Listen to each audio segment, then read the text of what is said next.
Yesterday, we learned of the tragic passing of longtime NASCAR and ARCA driver James Hilton and his son James Jr. Hilton's career included a win here at Talladega in 1972, and his influence over the sport spanned several decades. At this time, we ask that you join us in a moment of silence to honor the memory of James Hilton and his son James Jr.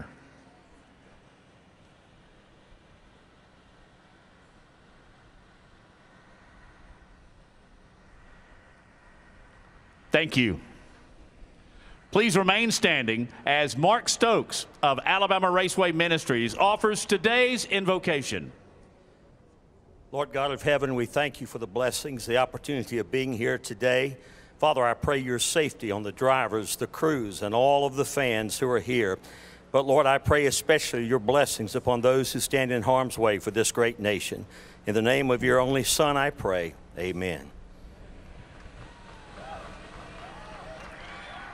Here to honor America, please welcome the 313th United States Army Band, accompanied by signer Tabitha Sperling from the Alabama Institute for Deaf and Blind, as they perform our national anthem.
Talladega Superspeedway wants itself to be known as the biggest and fastest track on the circuit.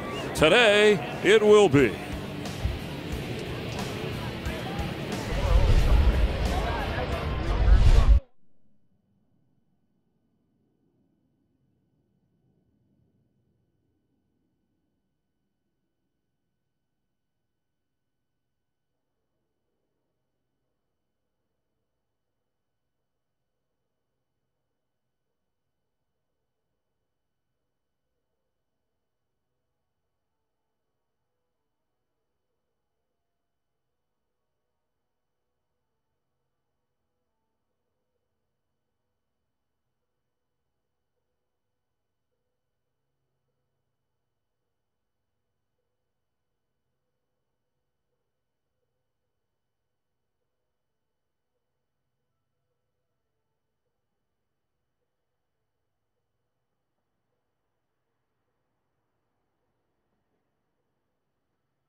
Section of East Tioga and Talladega Boulevards, right in the heart of over 200 acres of beautiful, majestic landscape that offers a quaint southern charm atmosphere for the 25,000 patrons.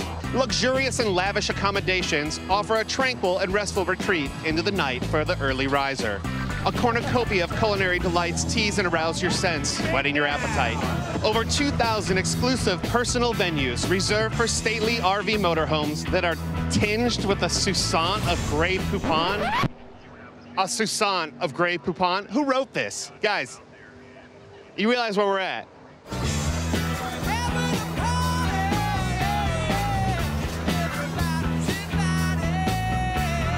Now this is Talladega Infield. And located between Atlanta and Birmingham with outstanding weather. This Talladega Drivers Only recap, we hope you were watching yesterday, is presented by Xfinity. Get the ultimate in-home Wi-Fi experience with Xfinity XFi. He didn't have much to say. It's the first time Harvick hasn't had much to say. And I want to know how many stats are we keeping on Ryan Blaney saying, hey, everybody. Hey, everyone, especially Bubba Wallace Jr. Life is good here in the Hollywood Hotel. Kevin, can you please send some pizza down? We're sweating. Apparently, we had an ice cream eating contest. You have got to be kidding me. Things got a little bit hairy for him. Hey, Blaney, feel free to look at the camera when we're talking at you next time. Hey, guys, I got something on the 60 at Time Majestic. You got some more material for us? I do. Yeah. Let me find it, though. They were outstanding. Harvick material today. Michael, who do you like? Just love Eric Almirola. I think that Ford is fast. Be a guy to beat today. Race fans, it's time for the most famous words in motorsports. Here to give the command, please welcome our Grand Marshal, head football coach for the Auburn Tigers, Gus Malzahn.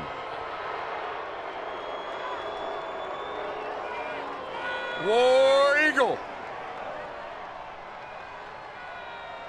Drivers, start your engines.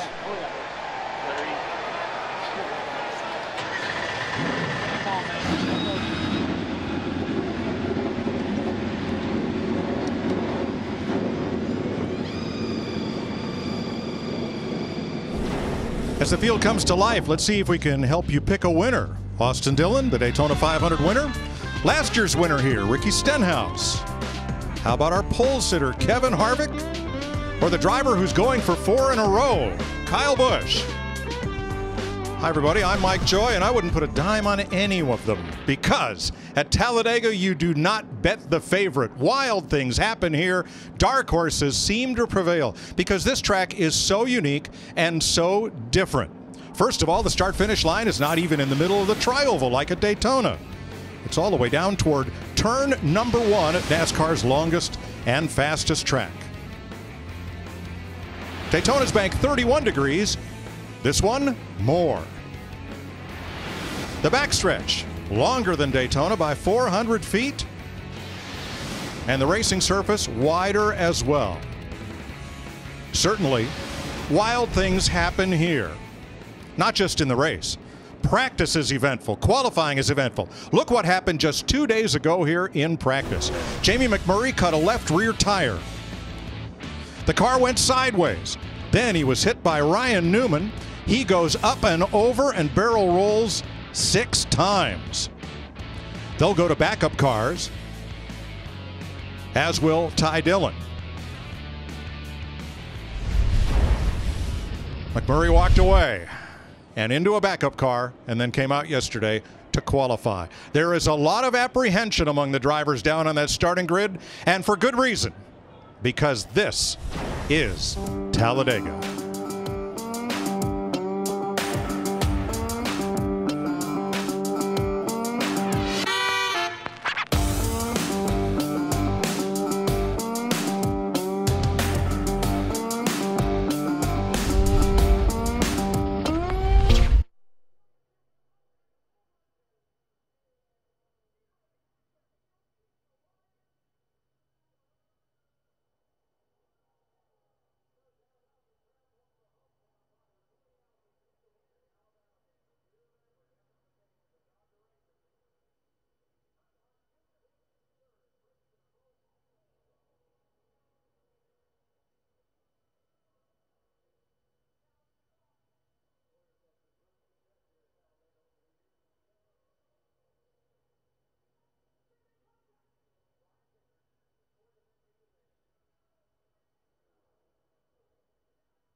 focus, nice and slow, take it easy. Absolutely nothing can prepare you for this 500-mile drive. Spectacular crashes, surprises. You'd be lucky to make it all 500 miles. Crazy, fast, and risky. Because the wrath of Talladega finds everyone. 3 wide. Locked together, door to door. But good luck. This is about the time all hell breaks loose. This is Talladega. Look at that full infield and packed grandstand. Welcome to Fox's coverage of the Geico 500 from Talladega, Alabama. Fastest racetrack on earth. Built in the late 1960s for high speed and to be faster than anywhere else, and it rarely disappoints. A perfect day for racing, and boy, were we due for one. After a tough spring, today it's crawling up on 70 degrees, the track temp 110, and a cloudless sky to greet these drivers who will go 500 miles in 3 stages of 55, 55, and 78 laps.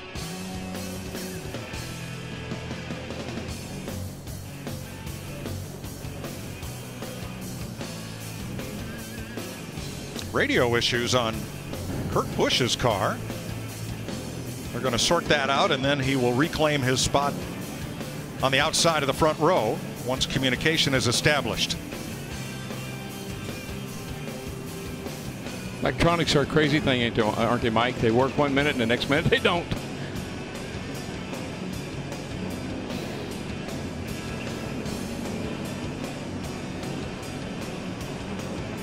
Let's take a look at the Geico starting grid for today's 500-mile race.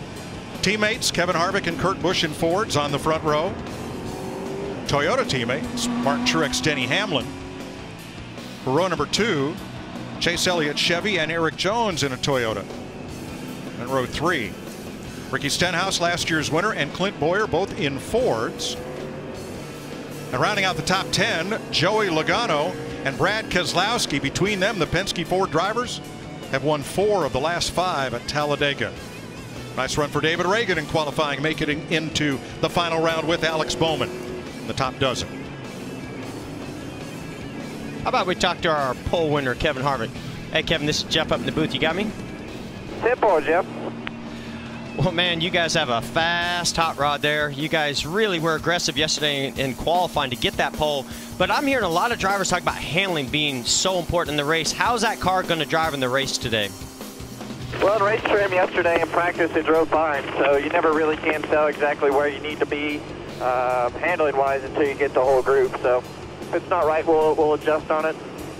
You know, a lot of the Hendrick cars were really aggressive in Daytona and seemed to race well. So we'll see where that handling falls and go from there. Well, all of us got to watch you from home by you doing the broadcast yesterday. So I'm curious, did you learn anything up in the booth yesterday that can help you for today? Well, I learned that it's not over until it's over. As we saw with Spencer Gallagher, he led his first Xfinity lap ever in his whole career, and it was to win the race. So just an exciting place to watch, and we had a lot of fun up there in the booth yesterday, and definitely getting ready to have some more fun in this Busch Ford down here today. So it'll be intense, and just got to keep yourself at the front, try to stay out of the mess, and even there we can figure out how to wreck every once in a while. So never know. We're going to be on offense today and go from there. Oh, yeah. Well, we're not going to be able to miss you in that paint scheme today. Have a good one. Thanks. 10-4. Thank you.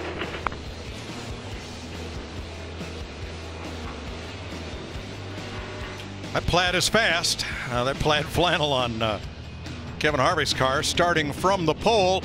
Let's go back to row 8 and the Daytona 500 runner-up. Yeah, Bubba Wallace. Let's see what he's up to today. Bubba Wallace, it's DW here, buddy. You got me. Hey, what's going on? You are, my man. Listen, you drove the perfect race at Daytona. You came home second. Can you? What can we expect out of you today? Are you going to get that kind of result today?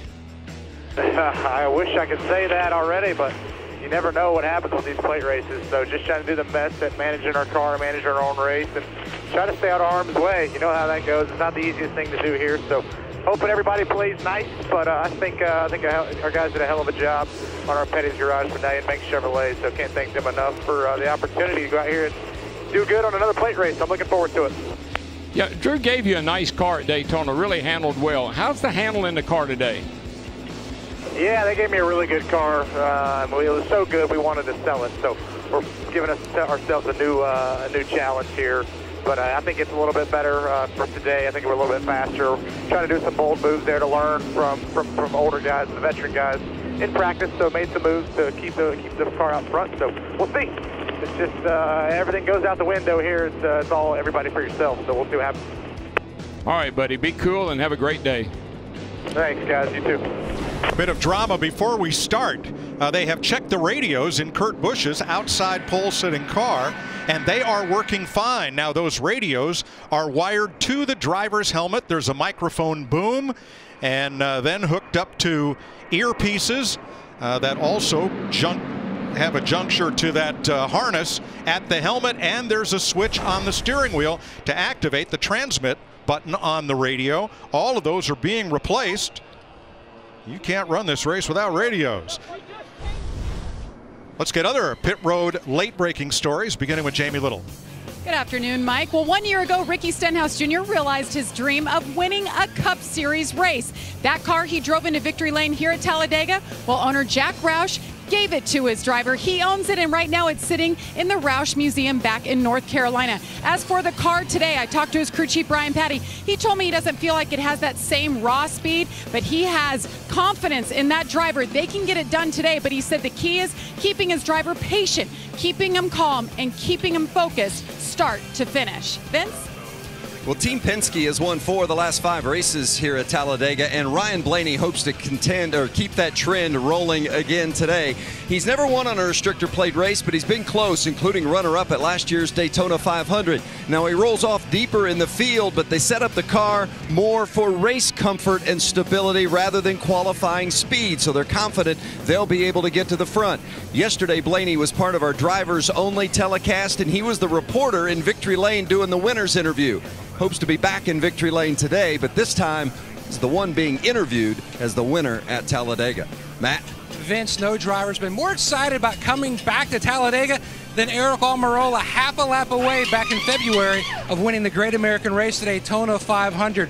Different race car than he had at the 500, but a mechanical issue during qualifying forces him to start at the back. Now, he's not going to be the Lone Ranger. There is company back there with Jimmy McMurray, but he told me intensity is certainly going to be high with the concern of possibly losing the draft. Look for the 10 car to head his way to the front quickly. Now to Alabama's favorite crew chief, Larry McReynolds. Yeah, Larry, Matt, in Friday's practice during the draft, we saw speeds at almost 204 miles per hour. You heard Mike Joy talk about Jamie McMurray's crash on the back straightaway. NASCAR decided after that we needed to make a change. Now, it was a small change, but it was a change, and it had to do with the restrictor plate under the throttle body. Let's go to our Ford Performance cutaway car, and let's talk about the restrictor plate.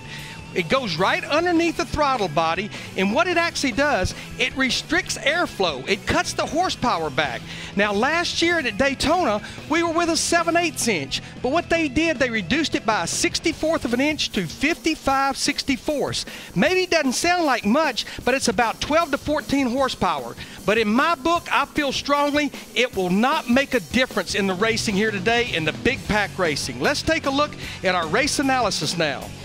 188 laps, 500 miles. The stages, 55, 55, and 78. Pit road speed, 55 miles per hour. The fuel window, a little better with this smaller restrictor plate than last year, 46 to 50 laps. Now, going to the rear of the field, Jamie McMurray, Ty Dillon, Daniel Suarez, Ryan Newman for backup cars, Aric Almirola in that 10-car unapproved adjustments, and Mike Chase Elliott, who had a great qualifying effort to the rear, an unapproved tire change. Thanks, Larry. The field is split in 2, so drivers have a pace car at the beginning of each of those 20-car packs to plan their pit road speed. Kurt Busch is getting into position on the outside front row. He's the first of several drivers we talked to about how you make it to the finish at Talladega. that's kind of the mindset you go into Talladega with, is to finish. But now stage points and the fact that those are so very important. We now have 2 added checkered flags to enhance things and to make things more exciting. It's so difficult because you're in such a big pack of cars all the time, and if something happens, there's just really not a whole lot of options to get through it. Different challenges at this racetrack that are sometimes in your control, but more often than not out of your control, to be able to have a shot at the win.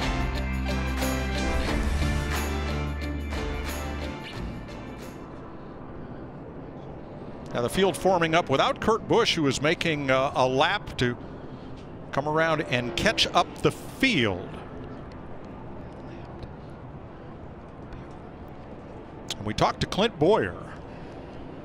We got to be smart doing our end. We obviously know the people we do and don't want to be around and the situations we get in. So, use your judgment, your experience, and along with him, and got to finish before we worry about anything else. 4 man, I mean, sounds good. Let's try to win this thing. 4 man. Yep, take care of them. We'll be in at the end. We'll be all right. Bowyer will roll off 8th. I said don't bet on a favorite. Why? Because so many drivers have won their first and in many cases only Cup Series race. Here at Talladega, beginning with the very first Talladega 500, Richard Brickhouse, the winner in 1969.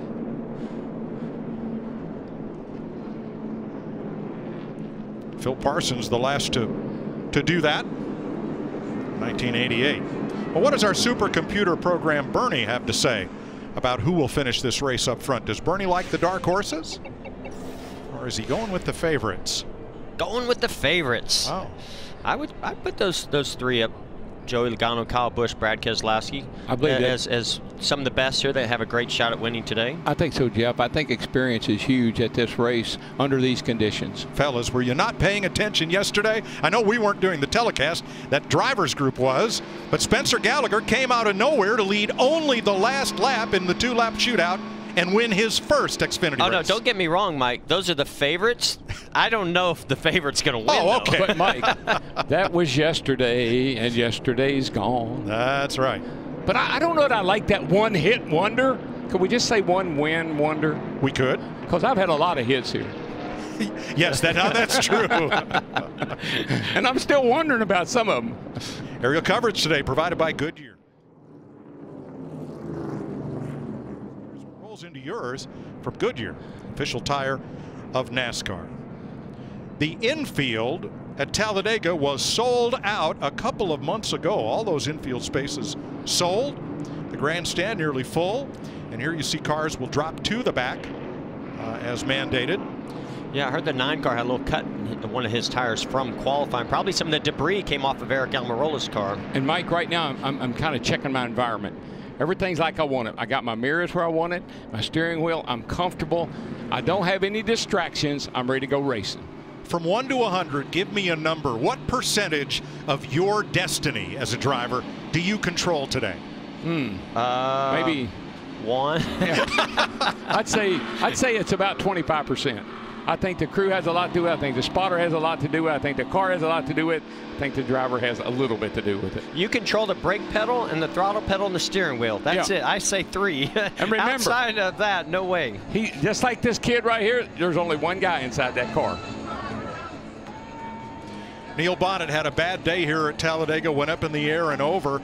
And I asked him when he came to pit road, climbed out of the car, said, "You've battled everybody here today. Who do you think can win?" He said, "Pace car's got a good shot at it." Yeah, baby. That's Talladega at its finest. Golly, I don't know about y'all. My hands are already sweating. My heart's already pounding. Well, give us the words. All right, guys, here we go. Boogity, boogity, boogity. Let's go racing at this big old Talladega racetrack, boys.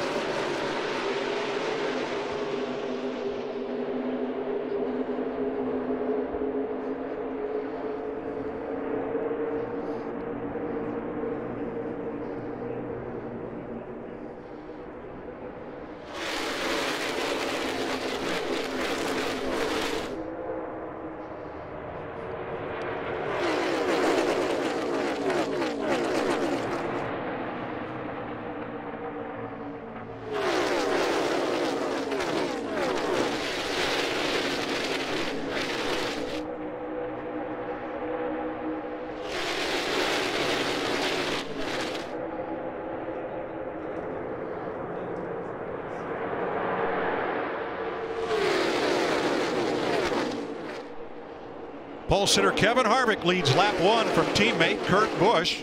Martin Truex Jr. in third. Last year's winner Ricky Stenhouse fourth. And Mike, we just went 2.6 miles in one lap, and the spotters are always saying, calm down, settle down, take it easy. Now, the one driver that I think is going to be aggressive is this guy, Ricky Stenhouse Jr. He tried to move outside to make a move, and it cost him. He actually got taken 3 wide by Denny Hamlin. He's going to the back. He might have had a little bump there going into turn 1. From another car. Yeah, Mike, and these guys across the board said, I cannot stand anybody touching my car. That's how edgy these things are right now. But it's also how these cars draft. We saw this in Daytona. They get bigger runs than I've ever seen here, maybe in the last 15, 20 years. Because of that lower spoiler, the amount of speed they're carrying, they really get a big run. It's hard to block that. Ricky Stenhouse just went from 4th to 23rd. Wow. Just like that. Ty Dillon wearing our Fox Visor cam. And Mike already, I mean, I know it's early. We're only running a couple of laps. What do they say about the cars, Matt? DW, typically the spotter and driver will be on channel 1 during a race, and then the crew chief and spotter can converse on channel 2. But due to the issue with the 41's radio, Harvick's team will stay on channel 1. Their channel 2 will be utilized by the 41 of Kurt Busch. It was almost like a scene from Smoking the Bandit. When we say go to 10, we really mean go to 20. A little confusion at the beginning. The Stewart-Haas teammates run 1, 2 in their Fords. Then Truex's Toyota, Logano's yellow Ford. Vince, how about the 41? Yeah, you know, that's something that might rattle a younger driver. But Kurt Busch, obviously a lot of experience, a former champion, seemed very calm despite all the changes. They did have to replace his helmet, the team radios, and the steering wheel, all of the things that provide audio to Kurt. The problem was he couldn't hear the team. They could hear him fine, but you know, at this place, the driver's got to be able to hear everybody, especially that spotter. Especially, absolutely. Denny Hamlin leading that outside line, and we've already split into 2 packs of cars. Larry. Yeah, this first stage is 55 laps. And remember what I said about the fuel window. 46 to 50 laps. We saw it last year in stage racing. We saw it in the Daytona 500. If some teams can get organized, like maybe the Toyota group or the Ford group, over the next 8 to 10 laps, we may see them make a green flag pit stop for fuel only. That way they're done with their stop in this first stage, but it has to be an organized stop with no mistakes, and you can do that and still stay on the lead lap here. It makes me really nervous, Mike and Jeff. Look how the cars are bunched up. You have to really orchestrate that. You've got to let people know what you're going to do, or you'll get run over trying to get on pit road. Well, just getting to pit road here, you have to be super aggressive. The splitter hits the racetrack under braking. It's very easy to make mistakes here just trying to make a green flag stop. And should you pit by yourself, you'll come out there and not have the benefit of the draft and not be able to catch up. Mike, last time by, 2:02 in the draft. Had a good bit of rain here Thursday and some weepers on Friday at the intersection between the track and the apron. That is all dried up now. Beautiful day to race. Track in perfect condition. Teammates up high. That's Denny Hamlin and the 20 of last year's Rookie of the Year, Eric Jones. Joe Gibbs Racing teammates. David Reagan with them in the 38. I really thought with Denny Hamlin leading that outside charge that they would be able to move forward and maybe, you know, take a shot at the lead, but they're actually following back. The inside lane's far more organized and carrying more speed. I think Hamlin's just pretty happy right there. There's not anybody on the outside lane except him, a few cars behind him now. I think he's just being comfortable and safe. Eric Jones just left him and went to the bottom. Remember, Eric Almirola had that odd problem of the rear brake dragging in qualifying, tearing up his car, so he had to start out back. He's gained now 16 positions. Well, those Stewart-Haas cars are all fast. I mean, you got 2 of them leading the race right now. You know he'll be up there before the day's over with.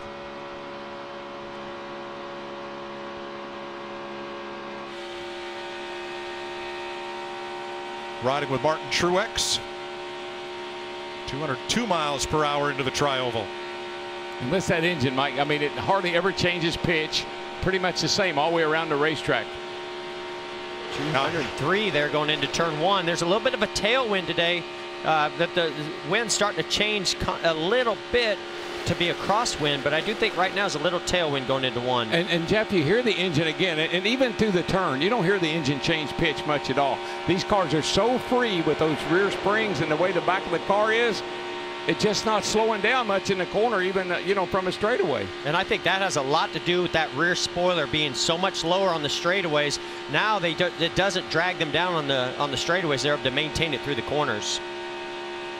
I don't know how low they are, but I almost tripped over one of them when we were down there on pit road. Those suckers are on the ground. Denny Hamlin in the 11 dropped all the way back to about 14th position. Went to the low side briefly, but he's still trying to make something happen up top along with David Ragan. I wonder if he's having a little bit of overheating issue, if maybe he wants that clean air to the nose. Maybe they might have to adjust the tape on the grill. That's certainly a strong possibility because these guys, they don't know what they got until they get out there. But I just think he's in a safe place. I think he's feeling pretty comfortable riding along out on the outside by himself.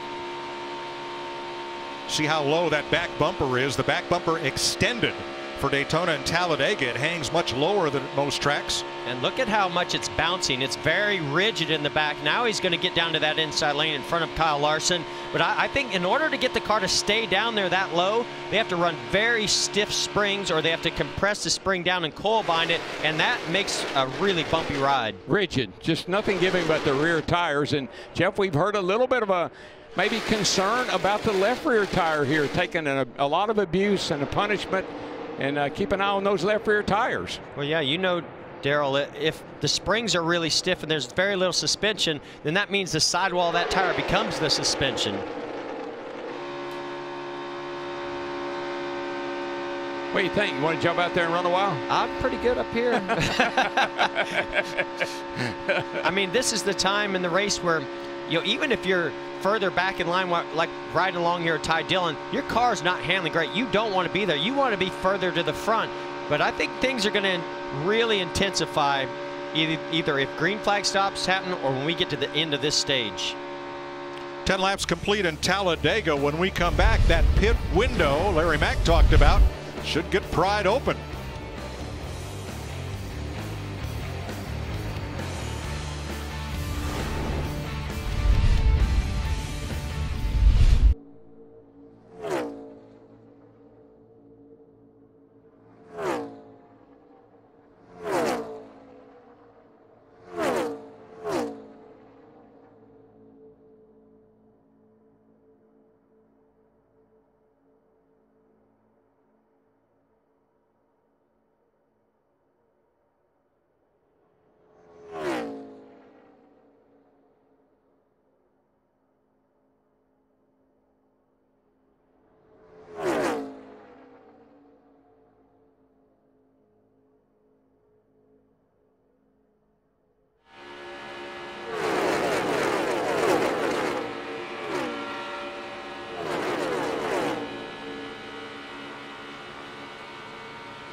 13 complete, pit road open, 12 cars are in. Matt. A lot of fakes up and down pit road, but guys on the wall. Kevin Harvick, Justin White tops him off with fuel, as does pretty much everyone. Well, that's the first salvo of green flag pit stops. Drivers thinking if we go green the whole rest of this stage, they can make it from here. All Fords and one Toyota, I think, was in that group. Here come the rest of the Joe Gibbs Toyotas. And Larry, you know, we've seen this so much over the last couple of years. Manufacturers all trying to work together to get in and out of the pits and on the track as well. Vince, what you got, buddy? The 20 of Eric Jones came in, and like the others, fuel only. You see, I'm having to get a little bit of a trouble getting him pushed off. Now the 11 of Hamlin is in, Jamie. Denny Hamlin was just playing around out there, seeing if he could start a second line. Car is good, really loose, Matt. 18 already topped off. Matt Tyrrell topped off that car. Not much conversation about the bounce, but we're hearing a lot of guys talking about free, especially all four. Boy, penalties here will bite you. Kurt Busch too fast entering. And that will require a drive through pit road at pit road speed, which is less than 1/3 race speed. And Mike, you're going to see right here, the 41 car is going to dive under their leader here, the 4. And look how much faster the 41 coming to pit road. Yeah, the rear tire started locking up. He lost control. He was just trying to hold on. I think, and he's got an early pit. I think I understand what he was doing, but nonetheless, really got on there hot.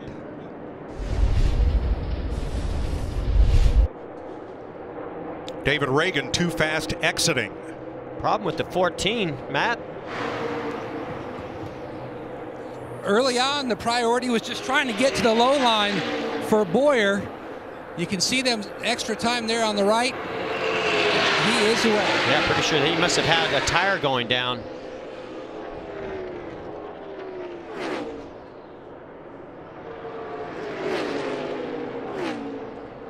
"22 cars on track have not made pit stops.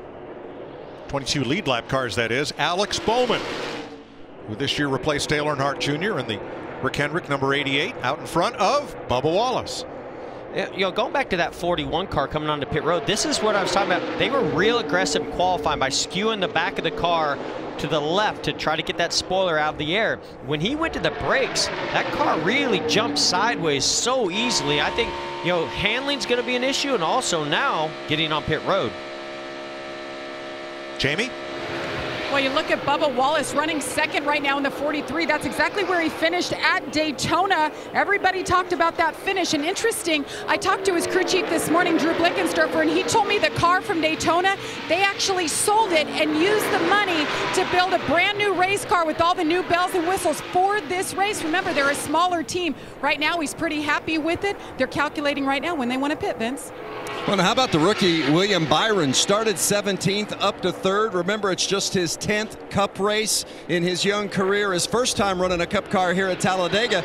Right before the race, his crew chief Darian Grubb leaned in and had a conversation with William. I asked what was the conversation, and he said the message was one thing: take what the track gives us. That's all we want to do. That will allow us, hopefully, to be there at the end, and that's the goal. That is great advice, because the average age of the front 4 you're looking at right here, 23. Yeah, that's a bunch of rabbits right there with a bunch of hounds chasing after them. Chief among the hounds, 5th place, Jimmy Johnson, at age 42, 7-time champion. NASCAR's youth movement runs out front at Talladega after 18 laps.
A dozen of the early leaders at Talladega have already made a green flag pit stop. 11 of those 12 are still on the lead lap.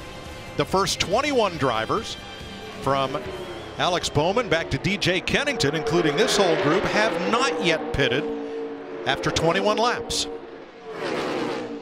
Well, I think what we heard talk about, all the Fords pitted together, and I think if you look here, we probably got what, 5 or 6 Chevrolets. I think they're going to try to pit together. How about 13 out of the first 14 are Chevrolets? Exactly. I think there's a manufacturer strategy here. We've seen it work before, and I think they may be employing that today. Well, we're seeing that second car in line there, the yellow car, Michael McDowell. He made a pit stop with those other leaders and lost his drafting help. He's actually a lap down right now to Alex Bowman.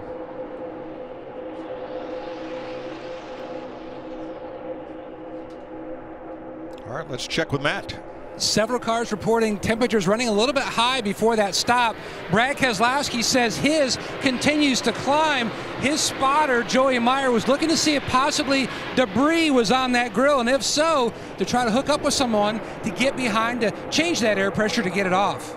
Well, there you see it, a piece of plastic on the front end of Keselowski's number 2. It won't come off. It'll stay right there until he gets a car just in front of him, and the air pressure differential will lift that from the grill. Keselowski is the highest car in the running order that has already pitted. He's in 17th place.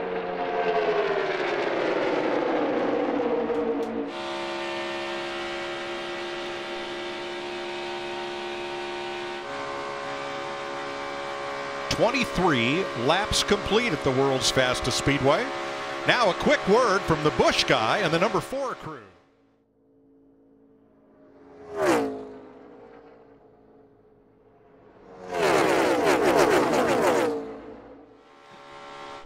There he is. And there's the Busch guy up on the pit box. We know Flannel is fast. Kevin Harvick put that car on the pole, and after his pit stop currently runs 25th, right behind Ryan Blaney. But remember, now the first 16 cars have not yet been to pit road, and we've been green since the start of this race. Larry Mack?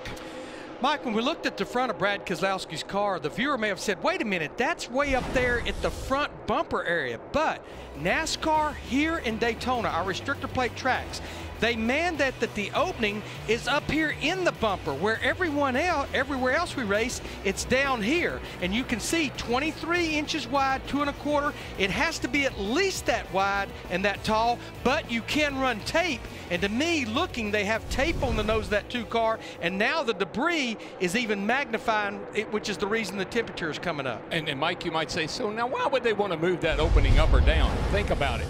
If that's the opening to your radiator and that's your bumper, you're going to take care of that opening when you start running into the back of somebody. That group of cars has mostly all pitted under the green flag back at lap 13 or 14. Up in the lead pack, Alex Bowman leads rookie William Byron and Kyle Larson. Jamie. Larson started this race 22nd, up to 3rd. Now, if you remember back to the last plate race we ran, his car was so extremely loose at Daytona. It was like every time he put wheel into it, he would spin out. So I talked to his crew chief, Chad Johnston, this morning. He said they really took a different approach here, tightened him up quite a bit, and it's been better. And the reason he did that, he wants his driver to be able to be more aggressive in the draft, and it's been working so far today. He's a little bit loose when he runs the top side, but on the bottom, it's a little bit tight, and that's where they want him. Larson's number 42 for Chip Ganassi Racing, running 3rd. A couple of lap cars separate him from the leaders. Mike, I know we're accustomed to seeing that 88 car run up front, but that's the first laps that William Byron or Bowman has led at this Talladega racetrack. 27 laps complete at the world's fastest speedway on Fox.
30 laps complete in this Monster Energy NASCAR Cup Series race from Talladega.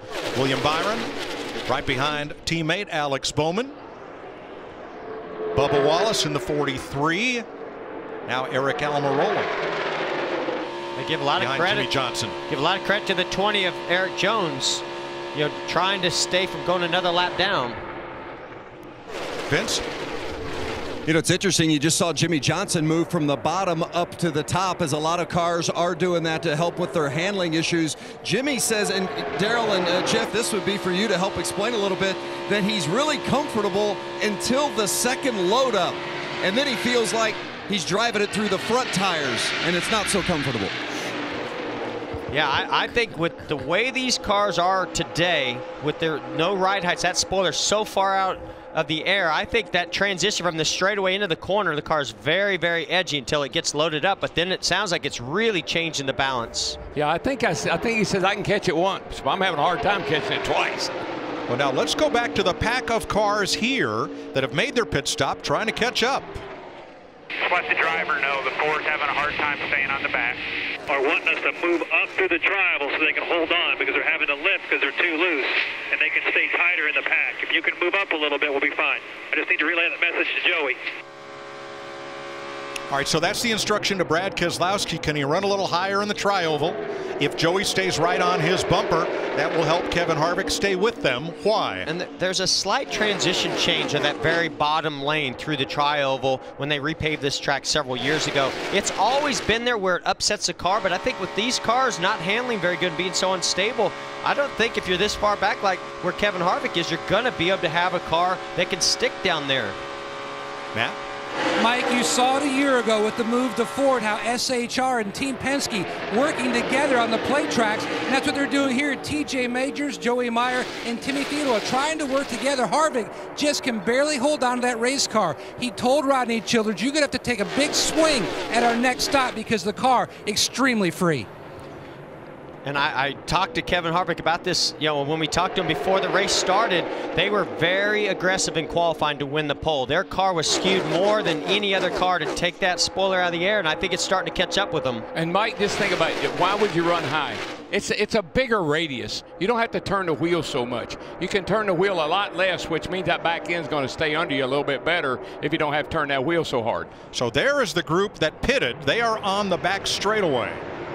They are about half a lap behind the leaders who have not pitted in these first 34 laps. That's 14 cars strong from Alex Bowman back to Brendan Gaughan in the 62. And one of those cars is the car you saw flipping on Friday, Jamie McMurray in the 1. Jamie Little. These race car drivers and what they can overcome mentally and physically. Jamie, I believe it was 6.5 barrel rolls on Friday. First time he's ever flipped over like that in a race car. He said today his eye sockets just still a bit sore, body overall sore. But he was ready to get back to business, back to work today as crew chief. Matt McCall, I asked him this morning, you know, the concern for his driver being in the backup car. He said, we don't have any concerns, right? And this is what happened on Friday during second practice. But Matt McCall told me his expectation of his driver today, he knows Jamie. He said, I expect him to stand on the gas and go for the win. So that exactly is what he's doing. Started in the back of the field today and now running top 10. That's tough. That was a scary moment. It is, Mike. And not only was it the flipping and all that goes on, the driver inside the car, he got hit hard in the driver's door by the 31 car of Newman. So he got a double whammy. And there he is riding 7th just in front of Ty Dillon. Alex Bowman leads at Talladega 35 laps in.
Throughout the season, Ford will be searching for the most passionate NASCAR fans to become the first ever inductees into the Ford Hall of Fans. To learn more, go to NASCAR.com/Ford. 39 laps complete, and we have a new leader. Alex Bowman tried to lap Eric Jones in the 20, got bottled up there with the 34, also trying to stay on the lead lap, and that's caused trouble. Michael McDowell now just ahead of the Kings colors. You see Dayglow red and Petty blue, you don't even need a number. That's the 43 of Richard Petty, and Bubba Wallace at the wheel. He's our new leader. I tell you, there's just nobody like Bubba Wallace. I'm telling you, he's a cool cat, cool kid. Jamie? And Bubba Wallace in the 43. He was joking yesterday. He was one of our pit reporters for the Drivers Only broadcast. He's listening to the guys in the booth, the Hollywood Hotel, eating pizza and ice cream. So afterwards, he went back to the coach lot. They had a huge crawfish boil. Look at this. Of course, Bubba's from Mobile, Alabama. He still has some family that lives here, so they brought all this crawfish over. Of course, his buddy Blaney hanging out too. The boys did a great job on the broadcast yesterday. And Mike, sometimes that's how we feel down here. We hear you guys in the AC eating that ice cream. They got a taste of it. Well done by all yesterday. So Wallace now has the lead from Bowman. Jimmy Johnson up to third. Kyle Larson to fourth. Chase Elliott fifth. William Byron back to sixth. McMurray, Buescher, Allmendinger, Dillon. The top 10, all Chevrolet. Boy, really start to see some movement from these cars sliding around as they go down to that bottom lane. Heard some drivers say they like that top lane a lot better. The one thing that Alex Bowman didn't calculate when he was leading this race and tried to lap the 20 car of Eric Jones, he didn't factor in he had the 34 of McDowell, a lap car behind him. No way McDowell goes with him. McDowell's trying to get his lap back. He ended up going with Eric Jones, left Bowman out to hang. And there's Michael McDowell at the front of this group on the tail end of the lead lap. Vince. Well, and Alex Bowman, even though he's led the most laps, he has had a handful. That car is loose, and he says it's loose no matter where he runs. Now, a lot of those on the bottom, they like the bottom because of the lap time, or they like the top because it helps the handling of the car. Bowman said it doesn't matter where I run, it's just loose everywhere. Looking forward to a pit stop and an adjustment to help snug him up. And they'll fix that soon. In fact, this time, with coming around to 12 laps to go in stage one, the leader, Bubba Wallace, will pit. Drivers talking about different driving lines. You guys want to go to the bottom here, so just be prepared here. Miscommunication on why we went to the bottom. We should have stayed at the top. Just keep working that bottom. We're all a little faster down there, so the Hendrick cars want to move back down there, so just heads up. We're definitely faster on the bottom by about half a second. Still outside. 24 is screaming tight on the bottom too, so it's half and half, Greg. I can't get everybody on the same page. Yeah, it's just such a shorter line. This track is so wide that top lane is just so much longer, Daryl. And so I know the cars might be handling a little bit better up there, but they're still losing speed. What I love is everybody has a plan until your plan doesn't work. Now, the leader did not pit that time. However, Ryan Newman did. Jamie? And Ryan Newman came in, he wanted a wedge adjustment, and he took 4 tires there, so he came in essentially by himself. They're telling the leader, Bubba Wallace, to pit right now. They're coming in. Most of those Chevrolets peel off to pit road. Larson sideways. When he hauls it in. Adjustment. That was close. Oh, my gosh. That yellow line is the commitment line. Vince. Well, the 88 of Alex Bowman certainly glad to be in here. They're going to make chassis adjustment, track bar, and wedge to help snug him up. No tires, just fuel. Jamie? Bubba Wallace in the 43. Car was not handling good up front and behind those other cars. He's in and out. They filled him with fuel, guys. See very few tire changes on that round of stops. Yeah, I kind of thought the 42 may be forced to change tires, Mike, because we saw him getting loose, getting in, but apparently they went with gas, fuel only. And when Boyer came in earlier, it was because he flat spotted a right rear tire, locking it up, coming to pit road. Man. What an amazing job by both him and his teammate McMurray, just keeping that car going straight. Boy, those two almost got together as they did last Saturday night at Richmond. I didn't see the tire locking up, so I don't know if it's flat spotted, but definitely he had his hands full. Yeah, Bowman did a nice job there too, letting those guys have a little room Major to recover. league squad slides there. Coming to the line. Now, Eric Almirola did change tires, Matt. Mike, right side tires for Almirola. He'd been complaining about the car just sliding the nose, especially on exit, just fighting tight. But they had an issue on the right rear during the stop, lost a few extra seconds. So he's now 23rd. That will cycle the drivers who stopped at lap 13 and 14 back to the front of the field, led by Penske teammates Brad Keselowski and Joey Logano. We'll take you side by side.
Puts the R in skew. .48 laps complete, working lap 49. Stage 1 ends at lap 55. Cars that pitted early back out front, led by Keselowski's number 2 and Joey Logano's 22. The 41 of Kurt Busch had to come down pit road a second time because he was too fast entering on his pit stop. So he is on the tail end of the lead lap and trying to stay in the free pass position. That battle is David Reagan and Brendan Gaughan to be the first car one lap down. And Mike, there's no question why that 41 car is so fast. I mean, look how much it's skewed to the left. That is a lot to try to race that car around here. That makes that car pretty loose. Hey, Larry, something I found interesting. We saw those other leaders stay out a lot longer than the leaders that came so early. They didn't take any tires. I thought they might at least take 2 tires so they maybe didn't have to stop at the brake, or at least take tires at the brake. Well, I did see some drivers that did take just rights, like Eric Almirola, Jamie McMurray, Daniel Suarez, as well as William Byron. So you may feel like they have a little different strategy when it comes to the end of this stage here in about 6 laps. But one thing I'm seeing, remember that spoiler being down hurts the drivability of the car. Getting it up helps it. Everybody on their adjustments, including Greg Ives with Alex Bowman, they basically are raising the rear of the car. We've seen so many mistakes on pit road, and these guys learn from their mistakes. I was just watching the 48 crew on our Eagle system. Now remember, you can have 4 crew members and a fuel man. Watch the fuel man right there. But look at these 2 guys. They're just running safety for the fuel man in case he can't get the can out. They are there to keep that can inside that box. So you learn from your mistakes, and I don't think anybody's better in the business than doing that than Chad Knaus. And his car with Jimmy Johnson aboard is the first of the cars that did not stop until lap 44. He's in 10th place. And Larry, it's just those details. It's the little things that so many people overlook. The blind obvious. Brad Keselowski out front. Here's Matt. Mike, something new in 2018, engine limitations and having to use an engine for a second time. That's been the focus for Brad Keselowski. They right now currently 20 degrees under where they need to be temperature-wise, but there is concern. Don't want to be running our engine temps close to limits here, Brad, so if pushing him is making our temps high, I want to move out. We're fine right now. We're 20, 30 under. You just keep it there. It's time over temperature. Take care of it now early in the race. You got it, bud. You got it. We're doing good. It's that temperature that just kills an engine, particularly a restrictor plate engine. Well, and these engines they're going to try to use in Daytona, so even more reason to take care of it. Now, we got another same situation that we had before, where we've got the car leading this pack is actually just trying to stay in the lead lap of Kurt Busch. Had an issue earlier on pit road speeding. Now he's leading this group. Now these guys have to decide, are we okay with him leading our group, or do we want to try to pass him? Well, if that was him and a Ford running second and a Ford running third, I might help him work together a little bit. But third is a Toyota. Fourth and fifth are also Toyotas. And then 4 more Fords, and then a whole bunch of Chevrolets. When we get to 2 laps to go in the stage, when they come around, pit road will close. And we'll have 2 laps left in stage 1. Let's go back to 17th place in our Daytona 500 winner, Austin Dillon. Jamie? Yeah, and on that last run, Mike, he was a little bit tight. He just didn't have the turnability in the corners that he was looking for. So on pit road, they didn't take tires, they took fuel, and they made a track bar adjustment. Now, we haven't heard that term on pit road in quite some time, because these drivers now can adjust those track bars from inside the car, but not here today. I'm going to throw it to Larry Mack. Why would NASCAR take those track bar adjusters out of the car here, Larry, and make the pit crews adjust during the pit stop? Jamie, at Daytona in February, when we went to the no ride height through, they gave them the driver adjustable track bar, but they were using it more than tuning the race car. They were using it to basically skew the car and get the right side of the body and the spoiler out of the air. NASCAR took it away for this race here. Wow, this stage cannot end quick enough for Bubba Wallace. He has run out a racetrack. He is that close to the wall all the way around. Look for some big adjustments coming to that 43 car when this stage ends. Yeah. And look for some possible moves for the win here of this stage 2. Those playoff points are big. Look, there goes Denny Hamlin going to try to make a move. Can anybody go with him? Hey, Jeff, I talked about guys raising the rear of the car. They actually lowered the rear of Bubba Wallace's car, and I think that's hurt the handling of that race car. That's the same Keselowski has going for him right now is his teammate Joey Logano behind him. Probably won't make a big move here. Always love it when somebody said, well, why didn't you pass him? Well, did you ever think about he was faster than me? I just couldn't. I'd like to. Here they come for stage 1. Kurt Busch stays on the lead lap. Brad Keselowski, Joey Logano, Martin Truex, Kyle Busch are the front 4. As the green and white checkers wave to end stage 1. Brad Keselowski picks up his 4th stage win of 2018, tied for the most with Kevin Harvick.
Goldmark, tire carrier on the 34 Ford Loves car. We came in on lap 13 for fuel only, went off without a hitch, and we're back out there waiting to see how this cycles out for the stage. And his driver, Michael McDowell, 18th position on the lead lap, as are the first 25 cars. Kurt Busch stayed on the lead lap with that run to the flag. David Reagan maintained the position, first car 1 lap down, so he will get the free pass. Pit road will be open. Will there be anyone who doesn't want tires? Doubtful. I know what I would want. Yep. Ty Dillon came in early with a problem with his left rear tire. Now let's go in the pit with our CR, presented by eBay Motors.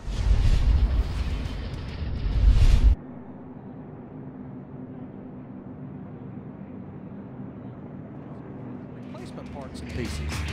In the event of contact, crews will have 6 minutes to complete the repairs on pit road, so having replacement components ready is a must. You might not have a fully stocked pit crew at home, but you can find virtually every part to repair or upgrade your ride on eBay Motors. Shop every part for every ride at ebay.com/motors. Give me 4 fresh ones, Daryl. Yeah, give me those stickers. I want to see the paper fly off of them. Yeah, guys, I could not imagine they won't all take 4 tires, and I'm sure a lot of them are looking forward to making some serious adjustments. How's that go? Give me fuel, give me fire, give me tires that I desire. Amen. For Mr. Feelgood, that's what they're looking for. Pit road is open, and here come the lead lap cars. Vince. Well, the 12 of Ryan Blaney pitting from the 12th position. Blaney's going to have a clear entry and exit. That certainly helps. The car's a little tight, so they're going to put some extra air in that right rear. Jamie, 4 tires. And Denny Hamlin in the 11 said he's just a little too twitchy getting into the corner. They're going to take a Packer out of the left front and 4 tires, Matt. And Brad Keselowski utilizing the red snap-on colors. They give him extra visuals, just right side tires for the 2. Also, 2 tires for the 22 was the game plan of Logano, his teammate, the 78 of Truex. Way too free, especially entry into 3, but he was good everywhere else. Keselowski wins the Sunoco race off pit road from his teammate Logano, Paul Menard, William Byron.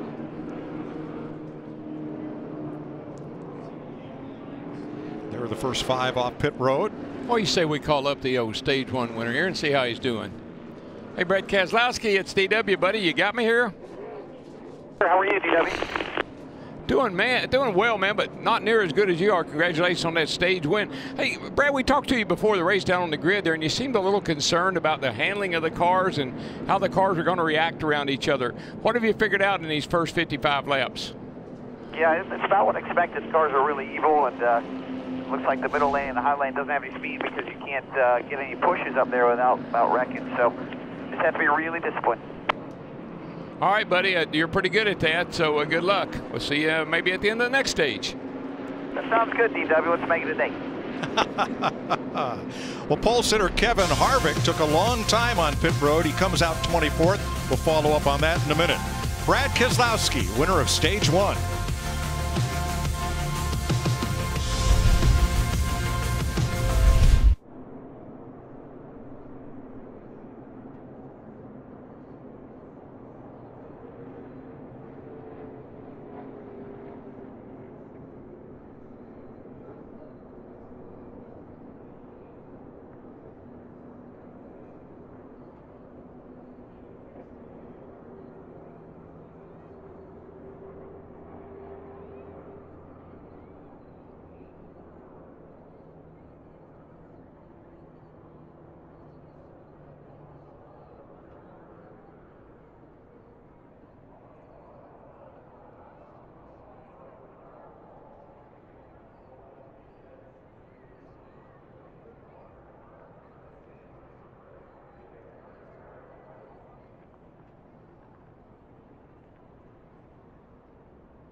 Getting ready for stage 2 at Talladega, and 2 of the sports stars had difficulty or long stops during this sequence. First, Kevin Harvick.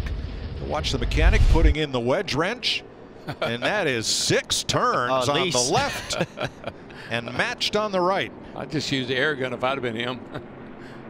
And that's just an effort to get that rear spoiler up in the air, try to get a little bit more downforce in the back of the car and some stability. Here's the 78 having some issues.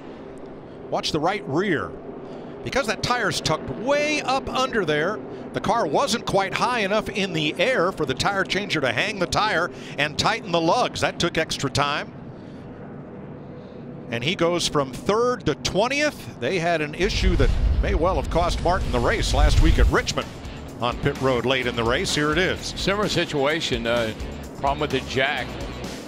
Just didn't get it high enough. Get another lick on it. Yeah. Is that Martin steaming, or is that the car? I'd be me if I was driving that car. I'd be me.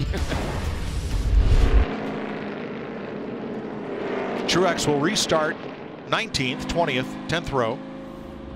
Back there. And Mike, you asked that question.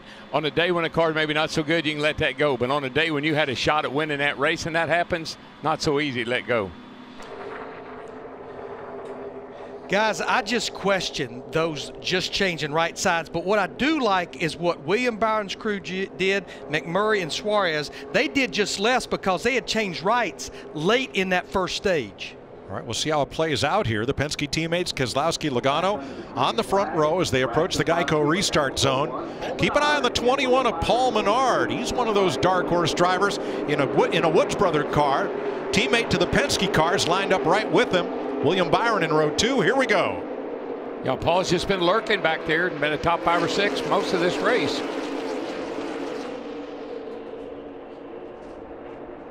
Kind of saw this at the beginning of the race with teammates Kevin Harvick and Kurt Busch, where they work together. And we're seeing kind of the same thing, the two, but not going to work out because William Byron has such a great run that Keselowski's going to have to block that move. Boy, Byron is right there, and I mean, I know he's trying to stay off the back of that 2 car, but that Jamie McMurray car is giving him a ride, buddy.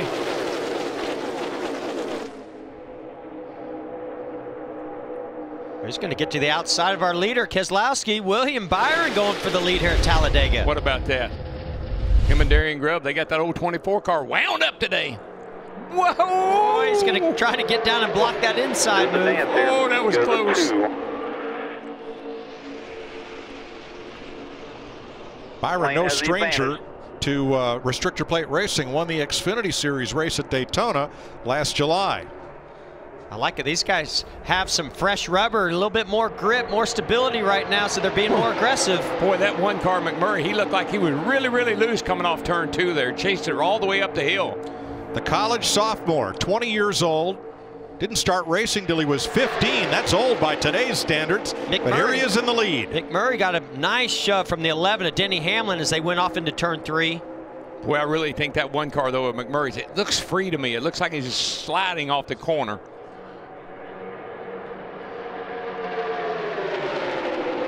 Just think, I mean, McMurray Friday was upside down, and today here he is trying to take the lead. All right, let's listen to Tab Boyd, William Byron spotter. You're cool. The 1 is still with you. He's going to give you the best boost here. Looking to the yep, you're good. Oh, he got loose and he fell off of you. 22 still inside. We're doing good. Here he comes back. Big boost from the 1 coming soon. Now, still inside, 22. He let off of you. Your top is clear. Cars are not handling really good right now.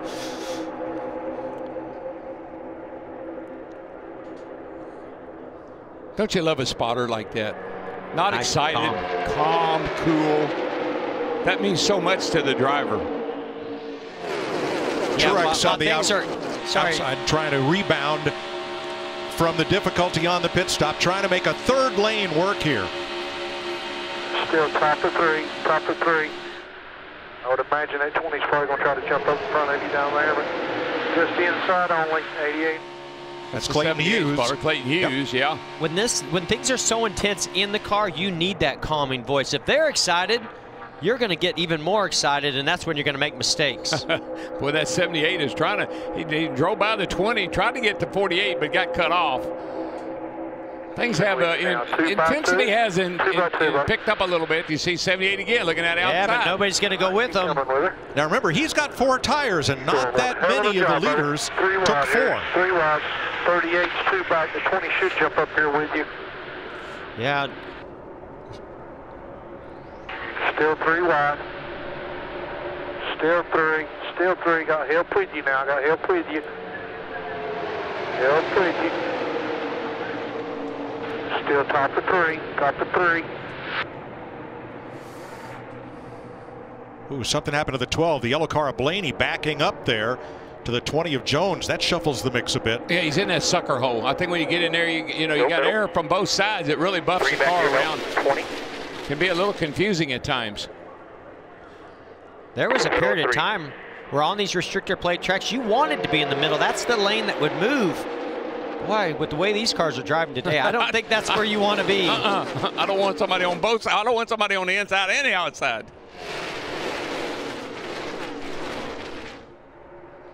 Kyle Busch has crept up to the 4th spot on the inside, battling William Byron's number 24. Busch going for his 4th win in a row. He is the point leader. He's won the last 3 races, but he said this week he had a better chance of winning Powerball than he had of winning the race. Now, mathematically, that's not even close to true. In fact, here are the probabilities. Las Vegas has, Stenhouse. Whoa. And trouble. Stenhouse down to the bottom. Not trouble, but pit stops. Almost trouble there. You were right. There was trouble. They just happened to avoid it. Wow, that was so Not sure Stenhouse was. Jamie. And Ricky Stenhouse Jr., they just called him in, said, come on in, stop, we'll top him off with fuel for the 17. That's all they did. Matt?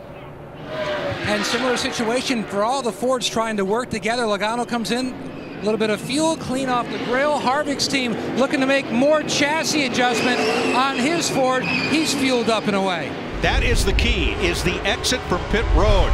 If you can keep that group together and get back up to speed quickly, you can draft back to the leaders. I'm a little bit worried about that 17. Not only on entry, but on exit, he would look fast. I think we got a few of them that were speeding.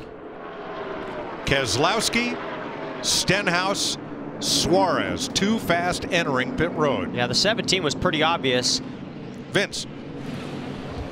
The 24 of William Byron, he's been pretty pleased with it so far. It's just fuel only on this stop, Jamie. Reminding Denny Hamlin, do not speed. 1 second of fuel was it. Matt? 18 is in, topping off with fuel. He's away. Martin Truex Jr. just hit his pit box, and he's away as well. All the Toyotas there at the front, the 18 and 78, leaving together. Well, they've got company. Jimmy Johnson, Jamie McMurray, and William Byron right with those Toyotas as they come off pit road. Here's Keselowski serving the penalty for speeding entering pit road. Yeah, he was Ricky Stenhouse. Those are 2 really fast Fords that is going to have their work cut out for them. Well, the good news is there's 3 of them. They'll be able to exit pit road together and get back up to drafting speed. Alex Bowman, 2 fast exiting. Here's another look at it.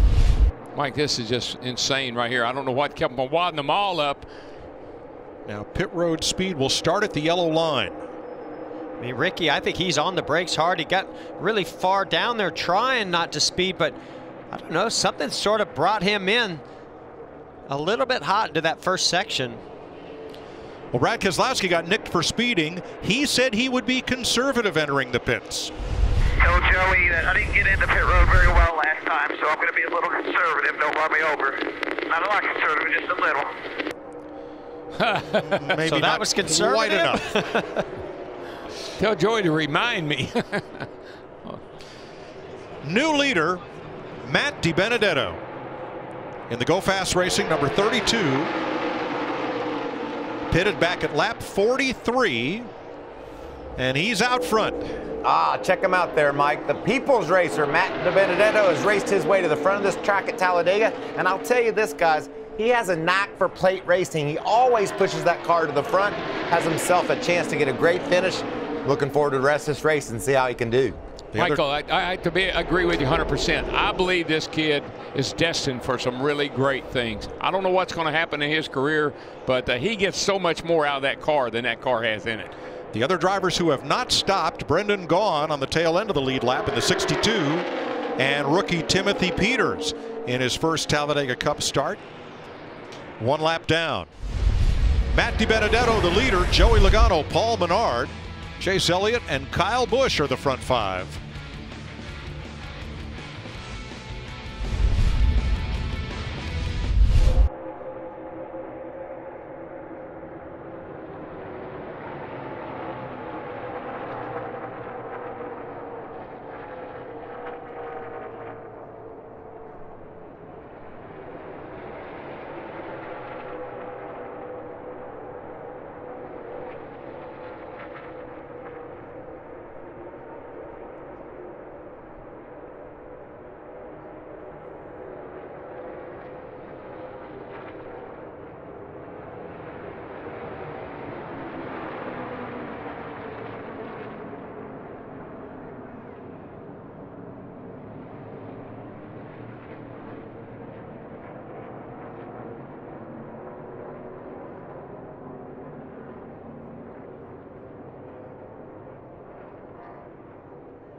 Crash back straightaway.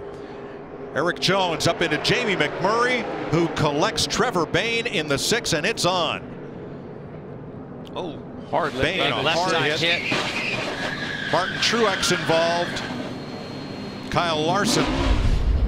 And we're under caution. You saw McMurray. You'll see him. He gets involved in this. It almost looked like his wreck from Friday. Starts off that way.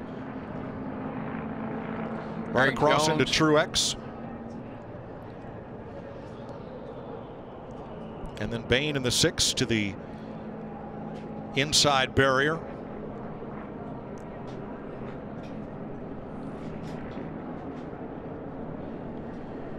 And let's ride through this with Martin Truex trying to get his first restrictor plate win today. There you go. 1 car's gonna cover the damn brake up here. Keep coming. Come on, come on, come on, come on, come on, come on, come on.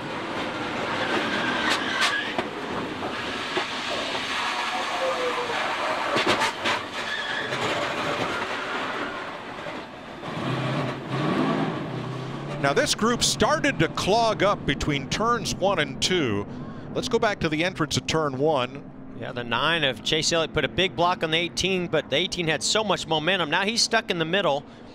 But keep an eye on that 20 car. Something sort of drags him up the racetrack. Maybe it's, he got flipped on the apron a little bit. I think he got on the apron a little bit. He tried his best to get out of the gas and keep it from getting into the 1 of Jamie McMurray, and then they made contact.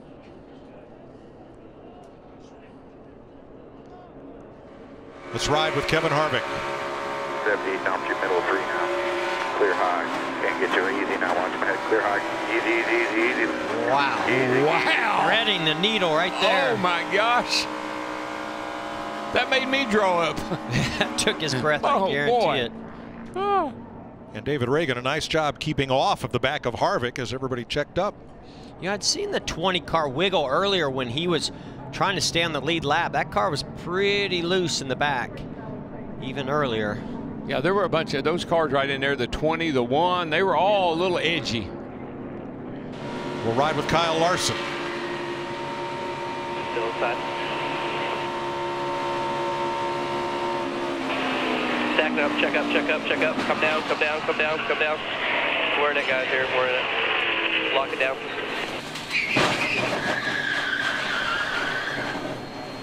We're going to ride once again with Martin Truex, but this time listen to Clayton Hughes, his spotter. 9, shit can up there. You're clear low, clear low. Come on, come on, come on.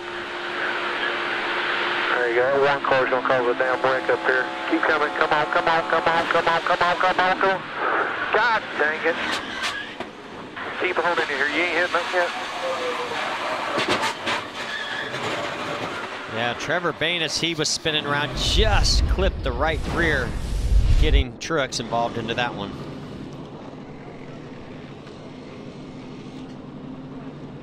Here's Martin Truex.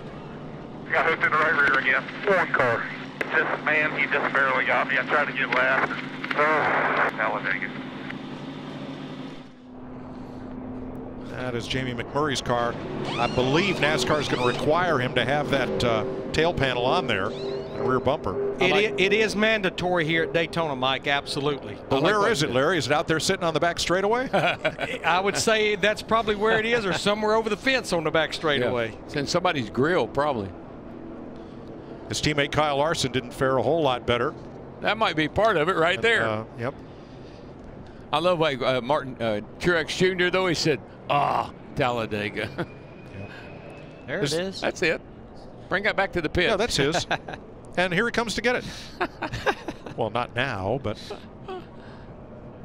And Larry, would they allow him to replace that piece with a different panel? I think that's one of the parts that they can. If it's a mandatory piece, I think it is that they can replace it, Mike. Cowl flap repair on Truex's car. I'm not sure that's his biggest problem. No. It's just part of the problem. Eric Jones slews sideways into Jamie McMurray, then into Trevor Bayne, and then the wall. Bayne comes across and into Martin Truex. Kyle Larson gets collected. And we're under caution. Absolutely amazing that the Ford Kevin Harvick, even when he threaded that needle, that car didn't come around to the left and get into the outside wall. He didn't panic. Just drove through it.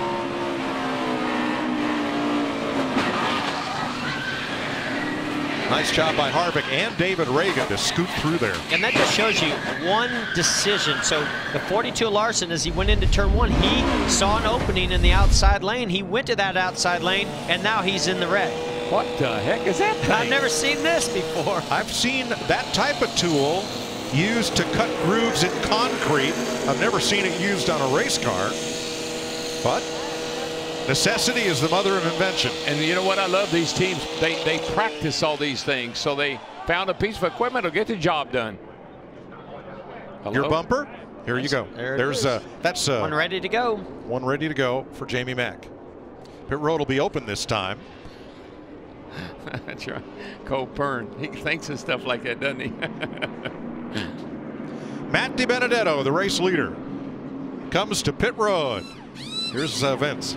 Well, you don't say that very often, do you, Mike? DiBenedetto, the race leader. In fact, it's his first laps led since here at Talladega last October. They're going to take a pretty big swing at it, though, because Matt says it is evil in the tri-oval. Chassis adjustment, air pressure in both rears, 4-tire change for DiBenedetto. A few more takers. Chase Elliott is in. Bubba Wallace. William Byron. Trying to fix a little of that right rear damage, get that fender out of the wind. Eric Almirola looking inside the right front wheel well on Almirola's car. Ty Dillon, he's also got a little damage on the right rear. Trevor Bayne's car is on the hook and headed for the garage. Plaid threads the needle at Talladega.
Live on Fox here at Talladega, 112 laps to go. The new leader, Joey Logano, 9 different leaders today. His first lead of the day and hoping for his first win of the season. A time for a Monster Energy race break with Michael Waltrip. I'm Chris Myers. Nice to have you watching with us. We saw that 5-car crash moments ago. You thought it was avoidable. Well, it's just so hard to say, Chris, because these cars are on the edge of control. Remember, they're loose. They can't just maneuver as quickly as they'd like. Jones hit the apron, bounced him up a little bit, and McMurray probably just couldn't turn his wheel quick enough to get away from him. There was plenty of room for him. They just unfortunately came together. Yeah, you said a storm was brewing on the track. Before that, there's a bigger one brewing, I know. Erik Jones released, driver of the 20 car from the Care Center. Our Jamie Little is standing by with him. And first accident we've seen today. And Erik, what exactly happened with you there? I know you were right in the middle of it all. Yeah, I'd been fighting a loose car all day. The XYO Camry had been free, and I believe I got down on the apron here a little bit. And, you know, after that, it took off on me, got up into the one, and that was kind of it from there. So I feel pretty bad about, you know, ruining everybody's day that was around me and also for our day. So, you know, these cars are just really challenging to drive right now, and I think that's why you're not seeing a ton of racing here early on. And unfortunately just pushed the limit a little too much and, you know, got up in an accident here that took us out. And Chris, you heard it there. A lot of drivers saying how edgy their cars feel right now. At the moment, only 2 cautions so far. Thank you, Jamie. The storyline again, can Kyle Busch win his 4th straight? Can Kevin Harvick win his 4th overall? We'll be watching these and others. That's your Monster Energy race break. Let's rejoin Jeff, Darrell, and Mike. Thanks, Chris. Taken out in that crash, Erik Jones, Trevor Bayne, who's been checked and released at the Care Center, and also Kyle Larson, who made it back to pit road for repairs, but the 6-minute clock ran out on the number 42. So those 3 are out of the race. Joining Reed Sorensen, who dropped out earlier. There's the Larson car. Yeah, that car has a ton of damage on it. We saw him hit the outside and the inside wall. We heard Michael talk about a storm was brewing. It seems to me like the cars are so ill handling on the older tires that these drivers felt newer tires and a little bit more grip and said, okay, this is our opportunity. Let's make some moves here while we've got the grip before it goes away. And that's what kind of created some of that chaos. Getting ready for the restart, it'll be Joey Logano, the race leader for Team Penske. Paul Menard, both in Fords. Cole Witt got the free pass on this, the first caution for contact of the day. Through the tri-oval, down toward the start-finish line, green flag. Mike, and I think it's pretty cool that Kurt Busch hung in there on that, you know, to stay on the lead lap, and now he's running 3rd with a really fast car. I don't know, it's a good handling car, but it's a fast car. Same for Brad Keselowski and Daniel Suarez, who have overcome speeding penalties now. They're on the lead lap as we restart. Darrell, I haven't seen anybody has a good handling car. some are worse than others. Exactly, I agree. Well, I think we went up and down the pit lane, and every driver, 2 drivers said, I'm a little worried about the handling of my car today, because nobody was very confident that the cars were going to drive well. Boy, unfortunately, DiBenedetto gets shuffled. He's out in the outside lane, no man's land going backwards. Yep, he's going to back up. Keselowski was leading a group in the high groove. Now his number 2 is dropped to the bottom, but still a long way back. Keselowski in 20th as his teammate Logano leads them across the line. I think it'll be interesting also to keep an eye on that 4 car and see if the adjustments they made to that car get him tightened up where he can move forward a little bit, because he was in big trouble. Well, let's go back to the Care Center and Jamie. Well, it's already been an emotional week for Trevor Bayne. Now he ends up here at the medical center out early. What happened from your vantage point, Trevor? I'm going to have to watch TV to see what happened. When we're looking out the front windshield here at Talladega, you can't see much to your left. And, you know, for us, we had finally gotten track position back after early on kind of losing some.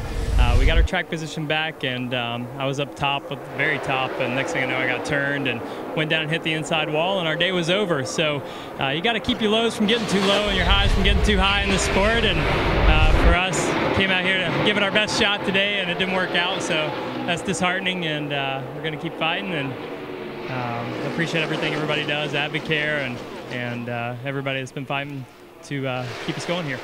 Smile on his face and great attitude as always, Mike. All right, former Daytona 500 winner Trevor Bayne out of it in this lap 73 crash. Paul Menard is not looking like such a dark horse anymore, is he? No, The 21. well, that 21 car is never. I never have considered that car a dark horse.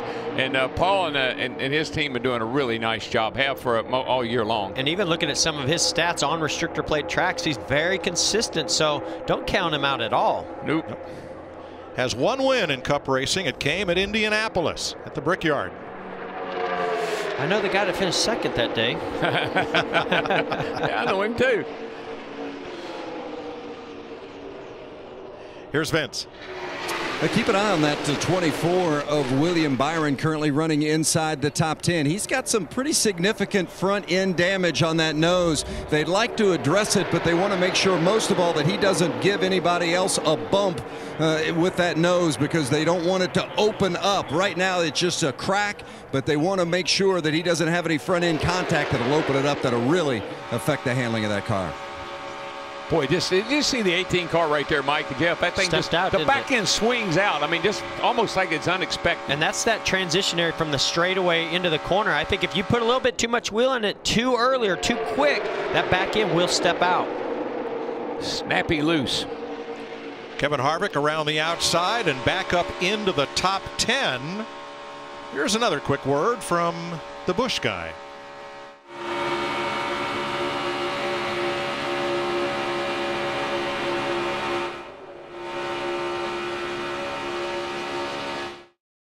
Doug, my best friend Doug.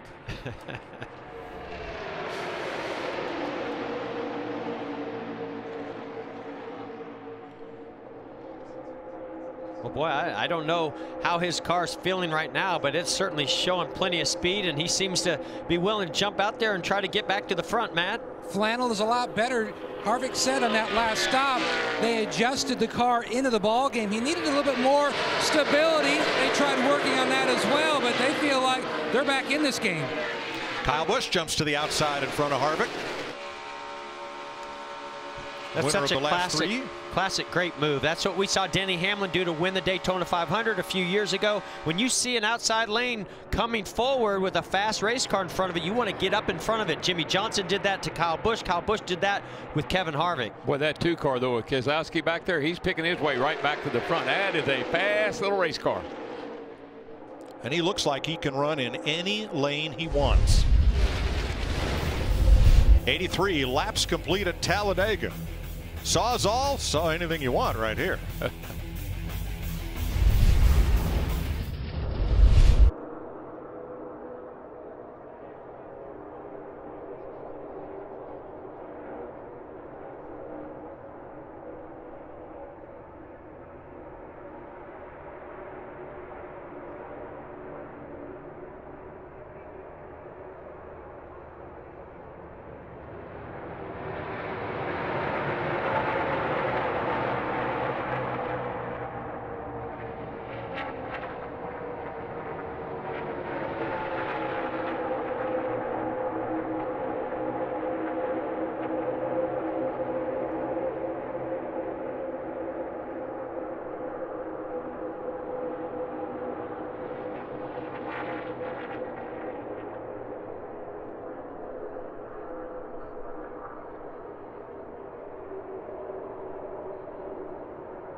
87 laps complete, 23 to go in stage 2. Joey Logano's been out front since the lap 73 incident. And caught up in that crash was Kyle Larson. Here's Jamie. A lot of damage to the 42. Their time expired and trying to fix it, so he is finished. Kyle, how would you sum up the racing with this new package to that point of the race? Well, I think everybody's cars are really on edge, so I think that's why so far we've seen a lot of single file racing. It's just because it's tough for, I think, anybody to be aggressive just because they're out of control in a single file line. So, or at least I am, and it looks like other people are. But yeah, I don't know. I was ready to get to go do some racing. It was that whole first stage was a little uneventful, just single file. I think we had a group of like 6 cars, so I was ready to hopefully get to racing aggressively in the second stage. But I'm not really sure what happened in the wreck. I saw Jamie get loose, and then I saw the 20 get in the wall, and then I had nowhere to go and got into Jamie. So hate that we tore up a Credit One Bank Chevy. Like I said, was just kind of ready to go racing and didn't really get to today. Thanks, Kyle. Well, that's the first race this season that Larson has failed to be running at the finish. Mike, I think what he was saying was after you run a few laps, you kind of know what your car is capable of doing, where it's loose, where it's doing whatever. You can kind of adjust to that as a driver and go racing because you know what to expect. Hey guys, that outside lane is starting to make a little bit of movement. Jimmy Johnson's doing a nice job towing that line. See Kyle Busch right there, second behind him. The one problem that I'm seeing is the 31 and Newman, the 2 cars really handling well and fast of Keselowski. Every time he gets to the rear bump to the 31 has to go up the racetrack a little bit. That hurts that momentum just a slight bit on that outside lane. How aggressive Keselowski is being right on the rear bumper of that 31 car. Oh, he is. He's there. I think he's 4th car back on the outside. And Casey Kane had a bit of contact here. Watch the 95 in the middle of the racetrack. 3 wide. Trying to squeeze between Bubba Wallace and Greg Galding in the 23. That looked like the 20. Closed. It kind of looked like the 20 car coming off the corner there when he got into McMurray. There's just a place over there where the cars look like they get real loose. That was one of those spotters talking in your ear saying, got one coming up the middle, and you go to close that gap. Well, Kane is trying to become the first car 1 lap down and get in the free pass position. To do that, he's going to have to pass the 14 of Clint Boyer. Now see, Denny Hamlin is noticing that outside lane, making some moves. He's up there and possibly going to try to get in front of Jimmy Johnson if that lane continues to move forward. Look at that 7th place car, the white car on the inside. That is David Reagan from Georgia. Good restrictor plate racer. And he is right up there in the mix in the top 10. Another of those dark horse contenders. Yep, he won this race a few years ago. He and his teammate run 1st and 2nd. Vince, what do they say? Yeah, and was top 10 in both the races here last year. This is certainly a place they have circled on their calendar, a smaller team, and they all know that this is their opportunity to win a race, just as he did, DW, as you mentioned, back in 2013. And I loved the preparation of Seth Barber, the crew chief, and the philosophy of Reagan. He said, sometimes it's not the moves you make, it's the moves you don't make. And sometimes you have to be as intelligent to know which moves not to make that saves your day. Good point. His teammate Michael McDowell is just 2 cars behind him. Kind of like Kenny Rogers said, got to know when to fold them, know when to hold them. And here's what Bubba Wallace had to say on that same topic. Yeah, all good. Speed away from it, or are you just being safe? Being safe, my friend. I'm glad to hear that. Playing it safe for now. I can tell you who's not playing it safe. A little further forward, that 48 still working that outside lane, and on the inside of him is the 12 of Ryan Blaney. There's some side drafting going on. I can see what's happening. That inside lane, those cars are starting to become ill handling. They're having a hard time with those cars being on the outside. Now they get the advantage on the straightaway, so that outside lane, like Jimmy Johnson, comes down and side drafts to try to stall that inside lane out a little bit. 3 Fords out front, Logano, Menard, and Kurt Busch.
What'd you say? That's it. Yeah, it has been intense. It has New leader. intensified.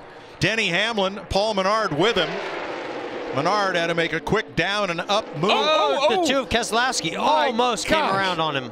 What in the world happened? I mean, that was incredible. Man, the car just jumped out from under him. Guys, we have about 14 laps to go to the end of this stage, and right now the 3 Team Penske drivers, Logano the 22, Keselowski the 2, and Blaney in the 12, as well as the Wood brothers 21 with Paul Menard, they have not changed left side tires yet. If this goes to the end of stage 2, they'll have 110 laps on their lefts. That may be starting to take a toll on the handling of those cars. Oh, Larry, that's exactly what happened to that 2 car. He jumped plumb sideways getting into 3 over there. Clint Boyer in the 14 fighting for the free pass position with Casey Kane in the 95. On the right, while we were away, here's Menard making that move down to the bottom as Denny Hamlin went to the outside. He just went around and slipped up in front of Kurt Busch. And then the lead change as Denny Hamlin got a run to the outside. He just continues to use that momentum from that outside lane. He got a good run on the 22. Logano just couldn't block it. Hamlin, that elevator move top to bottom.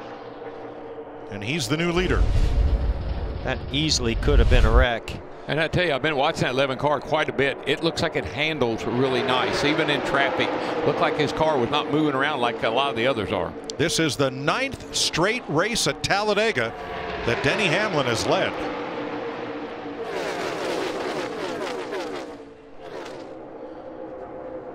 We're past halfway with 12 laps to go in stage 2. Yeah, I really anticipated seeing more of this in stage 1, but I think because this was an impound race, I think those cars just weren't handling very good the first stage, and I think they got to adjust on it. They got some fresher tires, even though some of them don't have fresh lefts, and I think that these guys are starting to get a feel for how these cars are handling and use a little bit more aggression. Yeah, there are 2 Toyotas in the top, I think 15, Hamlin and Kyle Busch, and one of them's leading the race.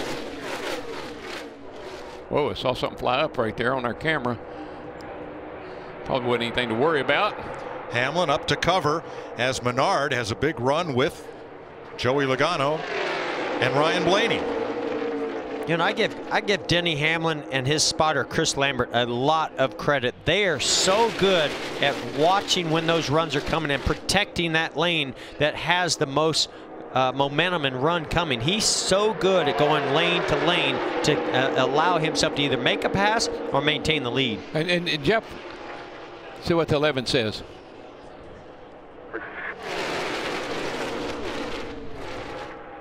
He's breathless, can't speak. Still single file with that 21, 1.5 back there tight behind him. He is uncovered now. Huge run coming to you. Quarter in line, uncovered. Uncovered, pushing. 22's uncovered with him. First 2 are single file in line. 1 back of you, then half. 1 back of you. 22 single file up top. 1 back. 1 back is 1 car length back. That's where the 21 is. Then a half car length back to the 22 of Logano. And the best drivers that know how to draft are the ones that are thinking 3, 4, 5 back.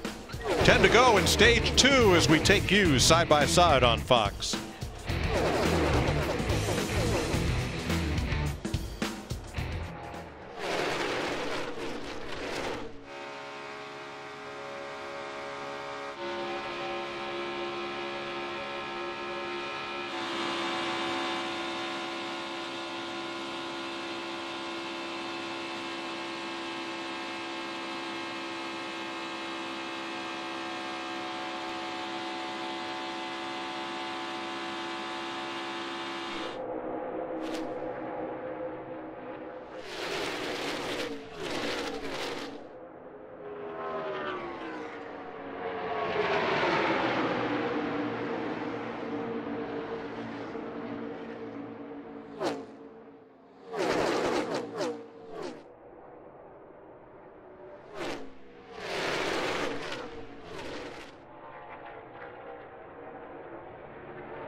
Denny Hamlin trying to hold the lead. Here comes Paul Menard on the outside after a bobble at turn 3. He's going after the lead at turn 2. Oh, yeah, Menard, I mean, almost spun out down in the 3 and 4 down here, almost like Keselowski did, but he hung on to it, and now he's fighting for the lead. 6 to go in stage 2.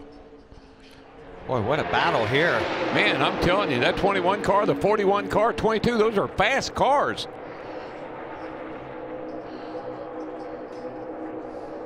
You can see Paul Menard getting pretty aggressive, getting down to the right side of that 11 car, Denny Hamlin, trying to loosen him up maybe a little bit. Now they're double file. They'll catch a group of lap traffic before this stage ends, but those are 3 cars that will probably stay up at the top of the racetrack and out of their way. Jamie. And Denny Hamlin in the 11. The car's still not to his liking. In fact, on lap 75 during that caution, he wanted to pit, but they thought more of it because they want to stay out. I talked to his crew chief this morning, Mike Wheeler, and he told me they want to get stage points. They want to win a stage because at this race at Talladega, it's so unpredictable. If we crash out the second half, at least we have something to show for our efforts. Good point, Jamie. Well, look at that outside line. That's 6 Fords lined up together behind Paul Menard, trying to make something happen here in the last 5 laps of stage 2. Yeah, Menard's a spotter. Stevie Reeves, the former driver, doing a nice job of telling Paul where to go, what to do. Working pretty good right now. Ricky Stenhouse in that light blue 17. Pokes his nose out just a little. And if you think about where Stenhouse is in points, these stage points, they mean something to him. That could possibly work to his benefit later in the season, get him in that top 16. So he wants to get every point he possibly can. Look for him to be a little bit more aggressive towards the end of this stage. And then those that are leading, they want the playoff point, not just the stage point. Wow, Menard pulls ahead. He has cleared the 11 and has Logano with him. Then Ryan Blaney in 3rd on the outside. Then Harvick in the 4. And Stenhouse. Oh, baby. Logano side drafting off of Hamlin. Pulls away. I'm not sure if these drivers are driving the car. The car's driving them right now. They're just hanging on to them. They go all the way to the top. I think that's why that outside line comes in a little bit, particularly late in these runs, because you just don't have to fight the car quite so much when you're on the outside like you do when you're down on the bottom. I think Brad Keselowski, he's lost this draft. He's a little bit further back, and I really believe he saw the action getting too intense, and he wasn't going to be benefiting, or he has an issue, Matt.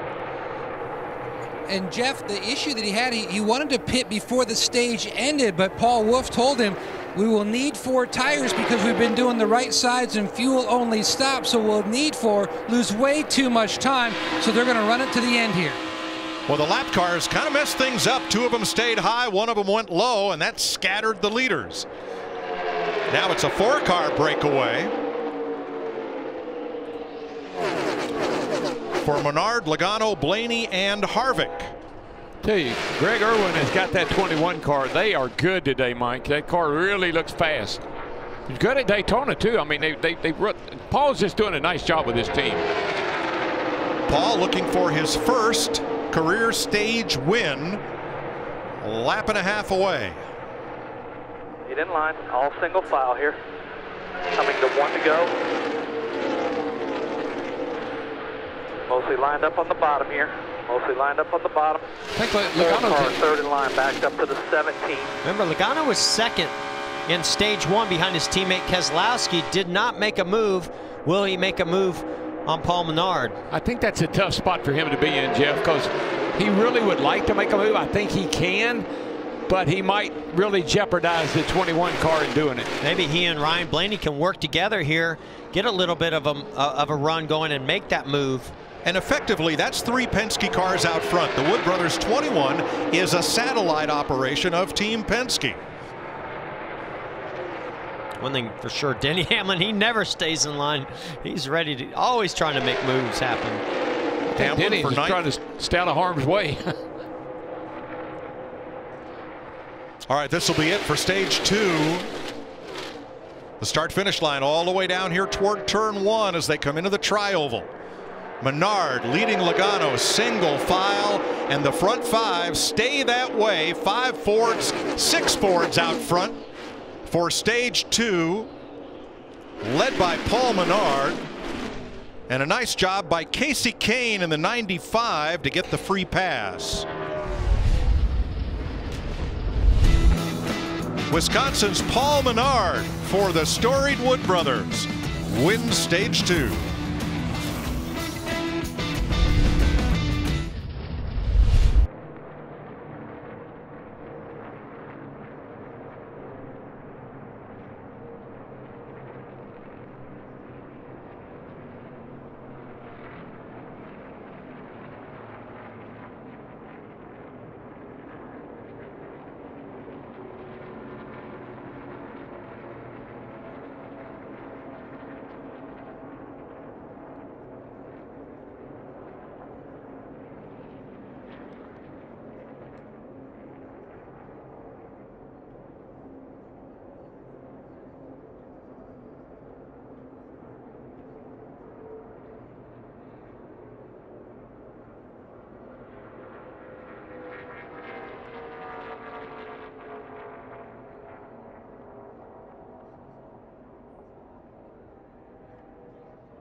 Aerial coverage of Talladega provided by Goodyear. Everything they learned making tires for the grueling demands of NASCAR inspires what rolls into yours. Goodyear, official tire of NASCAR. Look at that infield, sold out for 2 months. Every infield camping space and along the Talladega Boulevard there. Grandstand full as well. Paul Menard gets congratulations from Joey Logano for his first ever stage win. That's got to feel pretty good. Huh? Yeah. Either that or he's saying, yeah, your tires are good, fenders are good. I think it was a pretty good battle between those two for Paul Menard to get that stage win. What do you think of 6 Fords lining up in one lane to earn the first 6 positions in this stage? I just think it's very impressive that the teams, the drivers, everybody's willing to work together like that to get the best result. I think what you want to do, right, is work together, get yourself in a position to win. Win the stage or win the race. At the end of stage 2, let's have a look at how the Coca-Cola family of drivers are faring. Joey Logano up in second, Denny Hamlin, Ryan Newman, Bubba Wallace, Daniel Suarez all on the lead lap. So is Austin Dillon.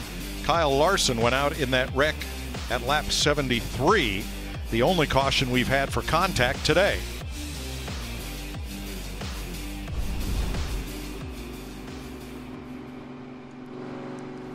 Here's Kevin Harvick's take on this race so far. Save that the 2 made was pretty big. Yeah, but there's been a few of them, a few people out of control. Well, they're pretty much all out of control. It's just some less than the others. Looks like you better not correct it either once it starts sliding, you know. You got to ride it out. It's a weird slide too with the way that the cars are angled. All right, pit road will be open this time for the stage-ending pit stops. Paul Menard will lead them down. Here's Vince. Well, the 12 of Ryan Blaney coming in from the 3rd position, and certainly worked well with his teammates up ahead of him, Menard and Logano. For Blaney, he says he really likes the car. No changes needed, so they're going to put 4 tires on it, and that's it. Jamie? Ricky Stenhouse Jr. in the 17, last year's winner here, saying he's bouncing off the splitter a little bit and a little too hot in the draft, but it's raceable now. He likes his car, Matt. Paul Menard's car stepped out 2 or 3 times, but he was able to keep the momentum. He wanted to keep the air pressure change they made on the last stop a little free near the end of that run. Meanwhile, his corporate teammate, Joey Logano, was a little bit tight on the splitter at times in traffic, but balanced okay. You saw the 4 car of Kevin Harvick. He said the car is still a little loose in and out, but way better. The Ford's back into it as well. The Fords all sticking together. Here's your race off pit road, fueled by Sunoco. Now, Chase Elliott shot straight through. I don't believe he stopped. Couldn't get into his pit and came through. And Kyle Busch going for 4 in a row. His odds didn't get any better. Speeding in section 7. Kyle Busch too fast entering. I say we dial up that stage 2 winner. Hey, Paul, this is Jeff up in the Fox Sports booth. You got me? I got you, man. Well, man, congratulations. That's your first stage win, and it was quite a battle between you and the 22 of Logano. Looked like you have your hands full at times, though, with the handling, but you got a fast race car, and your chemistry is just fantastic with this team. How's it going? Yeah, fast car. Motorcraft, quick lane 4 is really fast. Obviously, couple moments out there, but yeah, we were a little bit tight to start the race. Now we're a little bit free. Find somewhere in between will be perfect. So, really proud of my guys. It's our first stage win, so try to keep it up front the rest of the race. It's the safest place to be here. All right, man. We look forward to it. Good luck the rest of the way. Thanks, Jeff. Brendan Gaughan, A.J. Allmendinger did not stop. They are the race leaders, but Paul Menard and the Wood Brothers have won Stage 2.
70.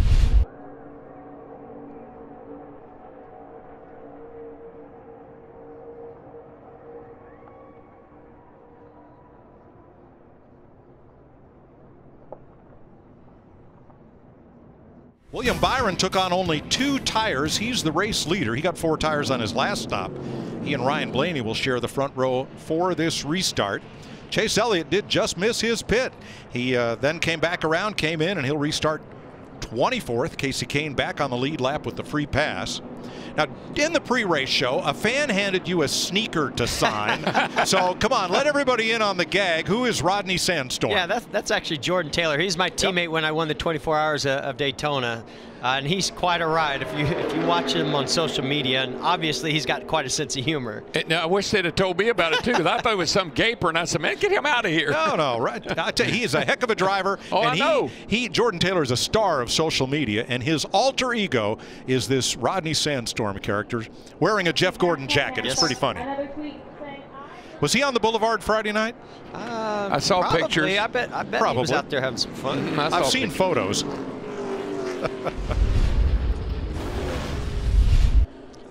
Yep, Rodney Sandstorm. He told me he paid good money on eBay for that jacket, by the way, too. Yeah. He's looking for security. Oh, I thought we needed security. I said, man, leave the man alone. We're working. All right, here we come to the Geico restart zone. And we're back under green.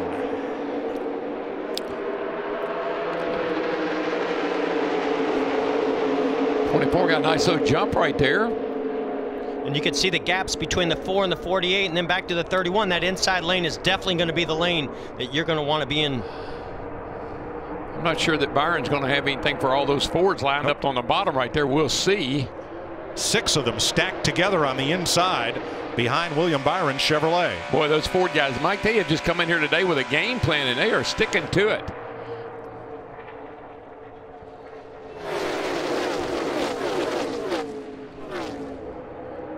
The Fords were fast in Daytona at the season opener and came within half a lap of victory with Eric Almirola, who got turned around in the backstretch on the last lap by Austin Dillon, who went on to win the 500. Now we can see that outside lane's maybe even a little bit more organized than the inside lane. We'll see if Kevin Harvick can't tow that outside lane back up to the front like Jimmy Johnson did on that last run. Yeah, I think they've done a really nice job with that Ford car of getting it where Kevin can drive it, because early in this race he was in trouble. Looks pretty good now. About a 2-mile-per-hour advantage on that outside lane. And you can see down to 1, down to even. And then, yeah, he lost his drafting help. Jimmy Johnson's going to go the inside lane. That stalled out Kevin Harvick's momentum. He may get some help from Hamlin in the 11 and Wallace in the 43 here. That's some pretty good help. If that 11 will get up here and give him a shove.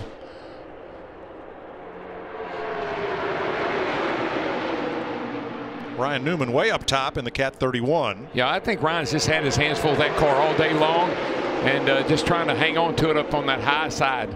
The 2 of Brad Keselowski, he's able to get to people's rear bumper and stay there, and that's what creates a lot of momentum. Also is what makes your car really loose if you're driving in front of them. But I love the way Brad is so much precise with that car. He doesn't hit the car in front of him, but he gets right up to it. I think he must be dragging the brake and not really getting out of the throttle, because he's an expert at doing that.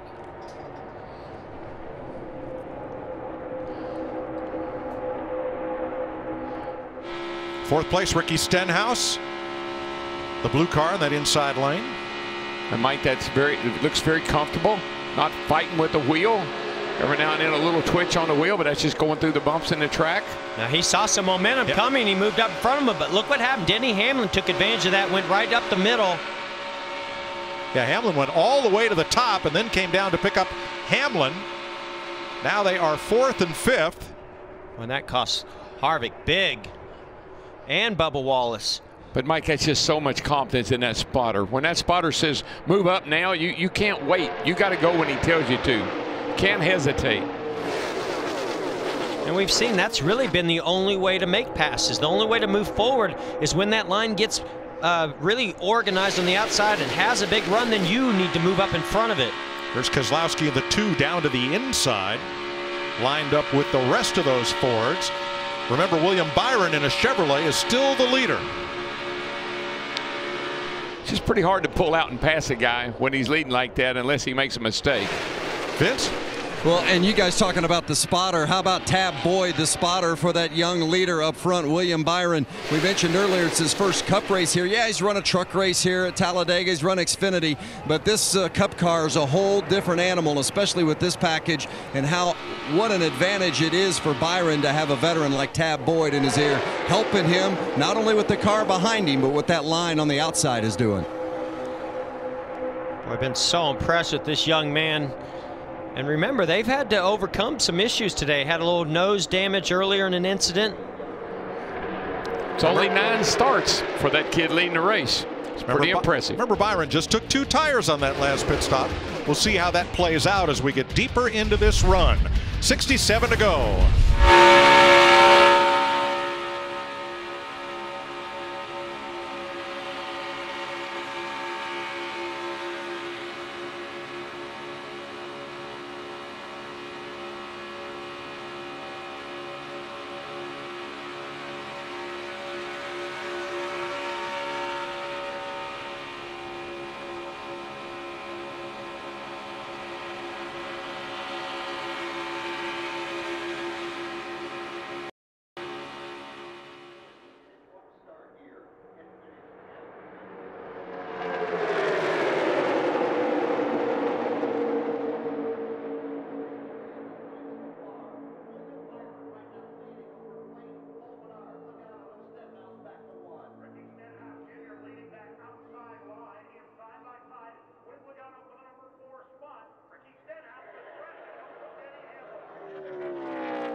Drafted off Joey Logano. That really got Joey's attention.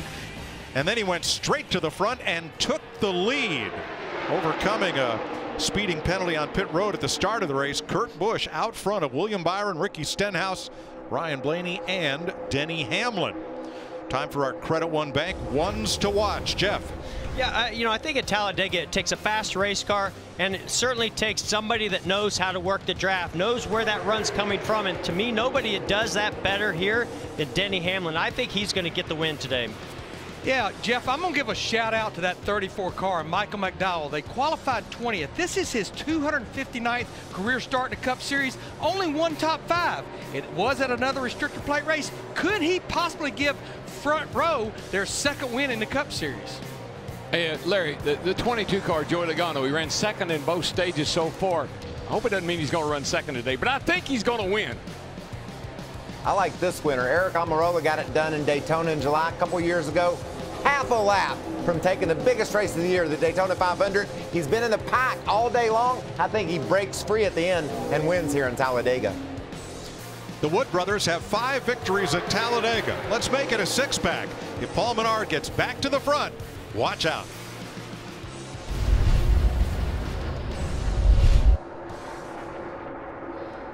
Boy, I'll tell you what, Mike, while you were doing that, that 12 car was all over the back of William Byron. I mean, I thought he was going to turn him, but they hung on to him. Oh, Denny Hamlin gets stuck in the middle. Clint Boyer made a nice move to the outside, but luckily he's going to pick up the 12. It's not going to hurt him as much as I thought it might. Yeah, clowns that left me. The Joker's to my right. I'm stuck in the middle. Here's a look at it on the right. Wow, that was so close. That was beating crazy. the rear bumper of that 24 car as he tried to block that run coming from Blaney. Well, now Boyer lost the battle for the free pass to Casey Kane at the last caution. So he's trying to get himself back on the lead. And that's why he's being more aggressive than anybody to do it.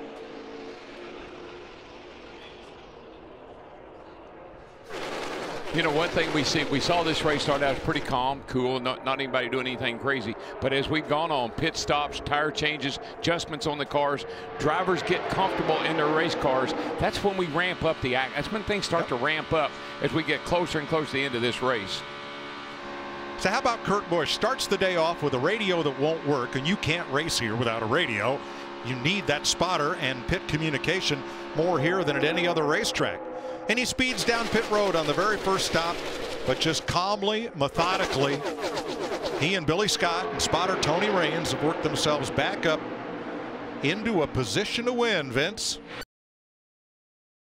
Confidence in was the speed of their race car. They were concerned, as all the teams were, about how it was going to handle in the draft, but they said, we're going to take our chances with that because we know we've got speed, and that's what you need to be out front and to win this race at the end. Need a little good fortune, but they'll take their chances as long as they've got the speed, and they've got it. By the way, Kurt 0 for 34 at Talladega. You don't think he wants one of those trophies? And Vince, that's what I used to tell Hammond or anybody who worked on the car. They always would say, what can we do to help you? Give me a fast car. Just give me a fast car. I'll figure out what to do with it. All right, caution for debris on the front straightaway. Right near the start-finish line. And that'll put us under yellow for the 4th time today. While we go to caution, here's an exclusive look at Solo, a Star Wars story, in theaters May 25th.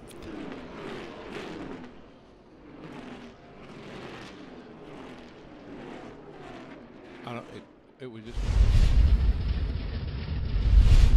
From Talladega Super Speedway, this is the Motor Racing Network, the voice of NASCAR. Only the second caution of the day today, coming on lap number 129 as we take it. We have got debris on the front stretch here. Cars coming down the back stretch right now, so this could change things up a little bit here. Now, you can pit here, obviously, but you're not going to be able to make it all the way to the end because your pit window is between 40 and 45 laps here in these Cup cars. Usually the case is here at Talladega is so competitive that if you got a chance to get fresh, you go to pit road. And I think even though to the final lap here, the guy go 500, I think we're about to see a bunch of yellow flag, caution flag pit stops here. We did see a good number of tires change during that pit stop, so it may be a lot of gas only, whereas it may be Paul Menard on that 21 car having a bit of a problem and dropping some of the debris on the track. John Fielder, you can see has had a very, very strong run here this afternoon. John Leggett, we've had less than 3 straight beautiful days. We absolutely have. There you go. ISM vision screen showing there, guys, where they stopped and picked up the debris.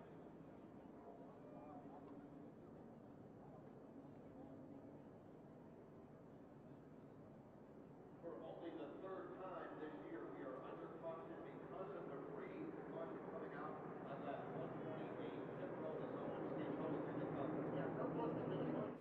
We're under caution. Pit road is open. Here they come, Vince. Busch, top left hand of your screen. He pits from the lead, right sides only. He likes the handling of his car, Jamie.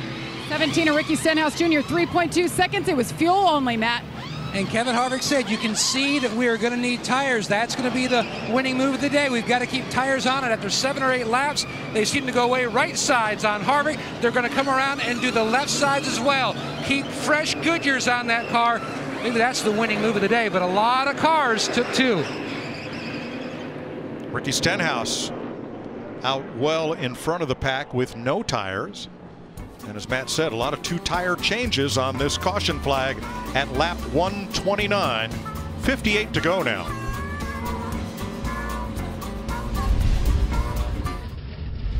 Fresh tires and Sunoco fuel, including Ryan Newman.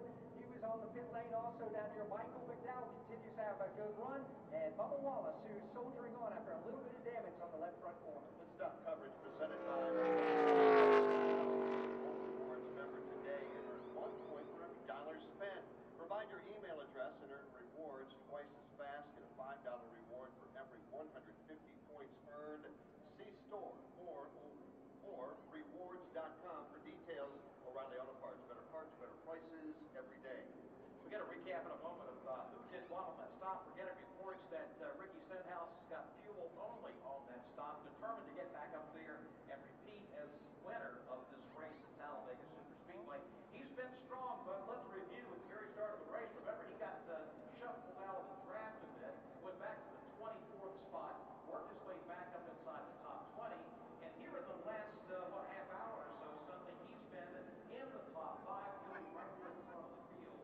We go back up to green flag. Yeah, it wasn't just one time he got shuffled out. I know of at least 2 times where he had to go to the tail end, just got shuffled on the line, fell back, and obviously, Joe, that speaks volumes about horsepower under the hood of that Ford because he's got enough strength there to drive from the back up to the front.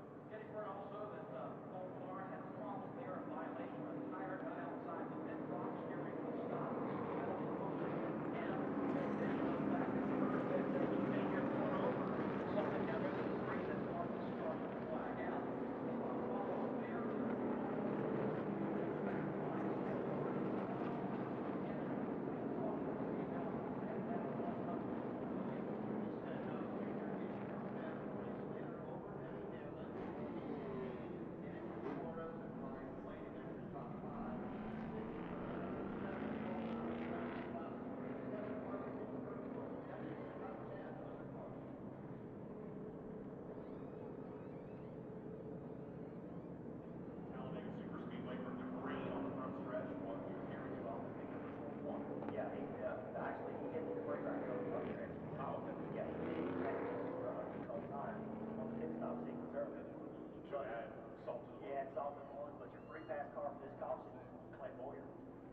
And that has been something he has been fighting for a very long time. And he has been able to work with the guys up front. It was just kind of bad luck that he ended up getting stuck 1 lap down. So now he has that back. It'll be interesting to watch and see how he does, and maybe with his 3 other Stewart Haas Racing Fords, which we've already seen.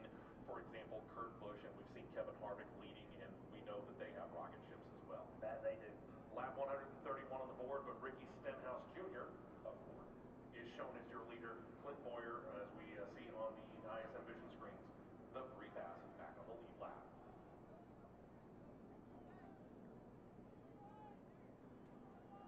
Still working under the caution flag. You will have 56 laps to go as the field will get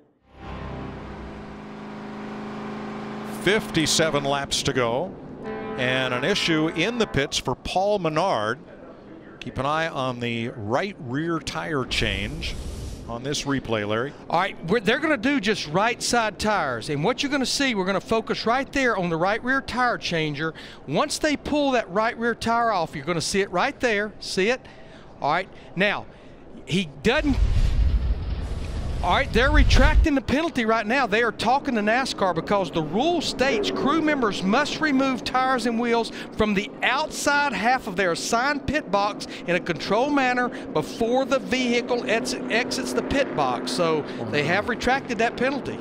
I am so glad about that.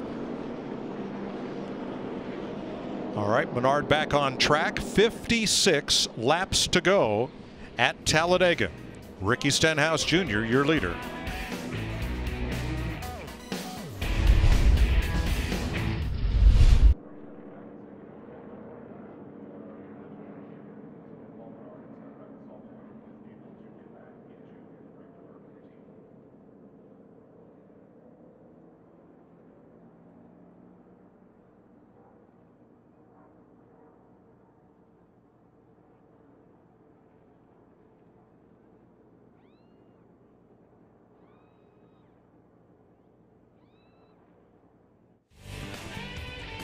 Finishing up this caution period, and Larry was explaining the issue with Paul Menard. And Larry, what was NASCAR's final ruling on that? Yeah, I just had contact with NASCAR Control Tower, and they just felt like it was not far enough out in that outer part of the box, so they retracted that penalty.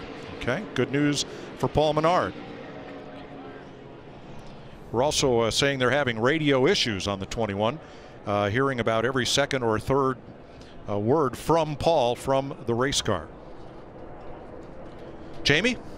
Well, I just climbed up on the pit box to talk to Brian Patty right there. He's still thinking about the decision not to take tires. Told me he's not confident in the call, but he's hopeful that that clean air sitting there up front will make up for old tires. Well, Brian Patty is a gambler, as we learned last Saturday night at Richmond. He called Stenhouse in early during a long green flag run because he was in danger of getting lapped. Ricky got new tires and ended that stage several positions ahead of where he would have been had he not stopped. So he can be Brian Patty can be a contrary. Yeah, I think Ricky Stenhouse told us, you know, that Brian, there may be a lot of things that Brian can't do or doesn't want to do, but when it comes to calling a race, the strategy in the race, he thinks he's one of the best. Well, great poker player, never shows his tail. I don't know. He looked like he was sweating a little bit right there on that call. Stenhouse in a Ford, Hamlin in a Toyota. We're back under green. Chase Elliott restarts out back for a tire violation on their stop.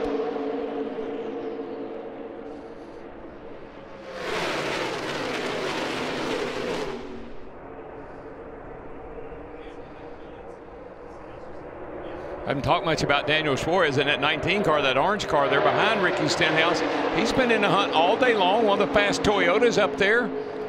And that's a backup car. He was involved in that Friday practice crash. Now he's giving a big push to his teammate Denny Hamlin, who jumped right up there in front of him. That's why I say Denny Hamlin is so good at recognizing where that move's coming from and being aggressive to move up into that lane. And how about Casey Kane in the 95? 2 cautions ago, he was getting the free pass. That last green flag run, he's been right up in the mix for Levine Family Racing. Great run for a small team. I don't think we would call Casey an underdog, but we got to think that team, you know, a young team like that, I'd have to say that team's an underdog. And they've had a rough start to the season. They really need a good run. Hopefully that comes for that team today.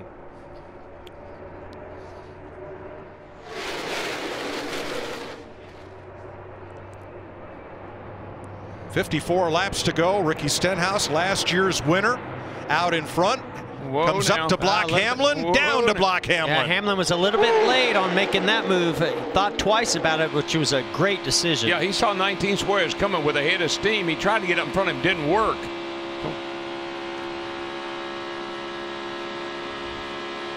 I think the fact that you see that that's not going to work. Three wide for the lead.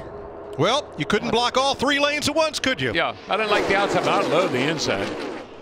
Oh, boy. Now here comes Logano 3 wide. Yep, down to the middle. Oh, boy. And his teammate Keselowski going to go with him. And then Stenhouse trying to get back into the picture here.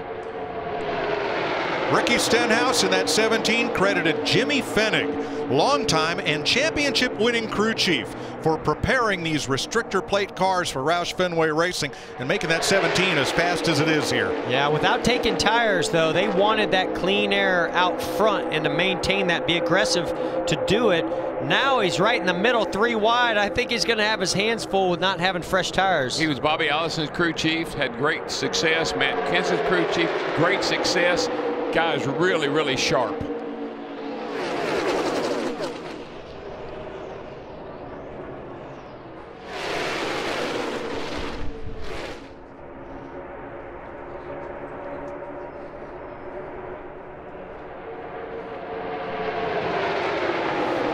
Mike, I think those 4 tires that some of the teams took and that 17 didn't, that maneuverability, that ability to go high, go low, make those blocks, you lose some of that on older tires. Oh, the Penske cars in the high groove there. Logano in the 22 and Keselowski in the 2 lined up trying to make a run at Hamlin. How about a Talladega Fox NASCAR? Crank it up.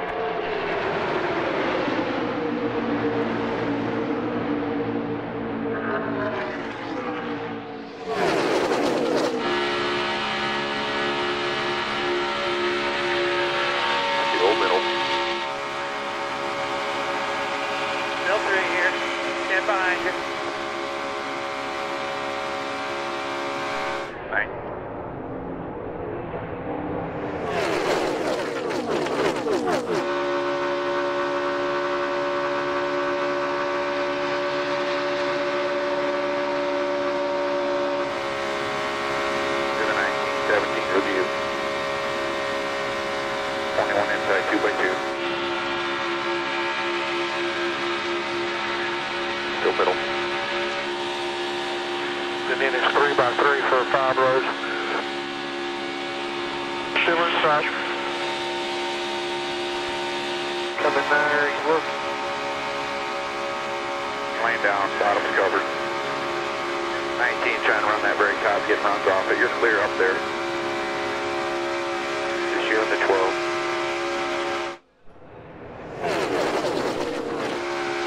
Outside. 3 wide. Still there, 3 wide middle. 17 with you, 21 inside, 19 out.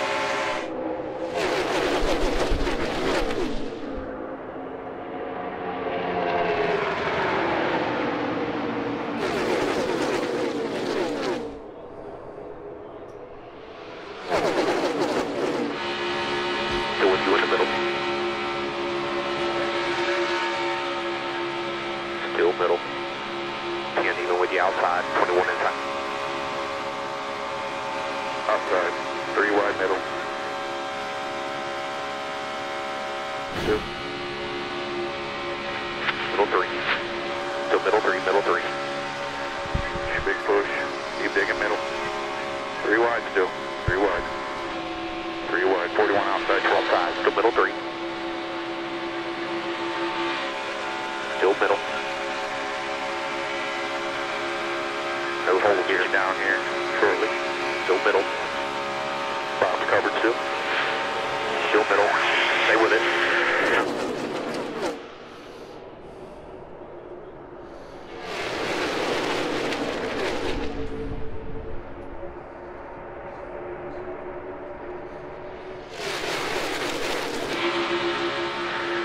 Still middle. Still middle. Half up out front now, 4. Half up. Still middle. 95 in front of the 4.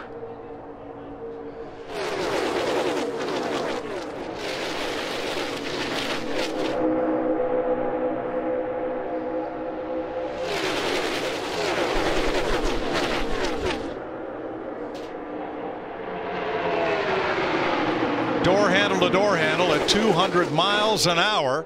3 lanes wide. It's the world's fastest freeway.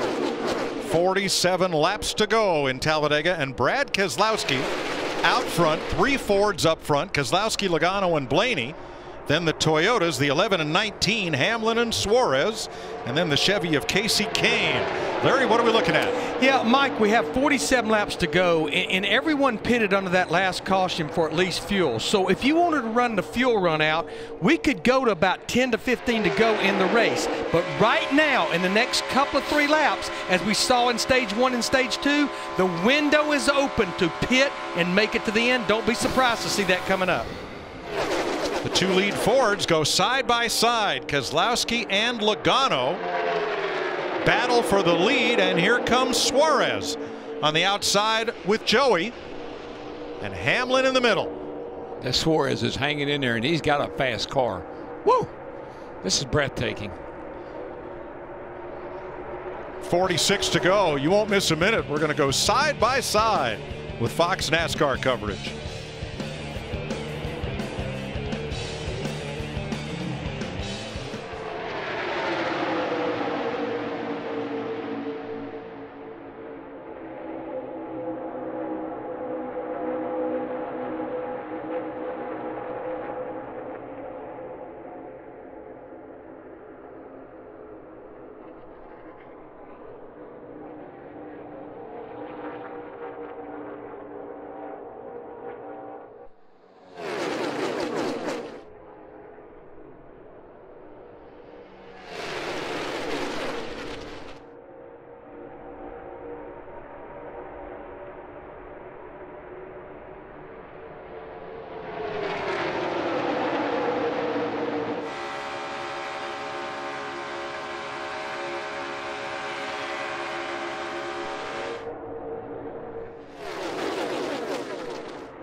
Yeah.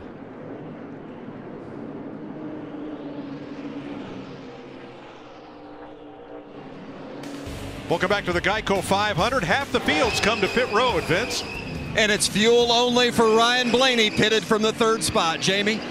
Denny Hamlin, they didn't have really a plan coming in, just pit with the fast cars. That's what they did, Matt. And Mills tops him off with fuel, doing the opposite. Every rotating, fuel, tires, fuel, tires, fuel. We are still under green. And only 7 of the lead lap cars did not pit, led by Daniel Suarez. Well, Denny Hamlin had a full head of steam coming to pit road. He is too fast entering. Ricky Stenhouse is too fast exiting on that stop. Unbelievable how many speeding penalties Denny Hamlin has gotten. That's unbelievable. Here are the rest of the lead lap cars coming in. At lap 146, Alex Bowman, fuel only. In and out. Oh, the 19 overshot it, Matt. You called it, Jeff. Went over the line, losing a few seconds there. His teammate, the 18 of Kyle Busch, also pitted. Everyone fuel only at this juncture. Well, that'll shake things up. Casey Kane is the new race leader.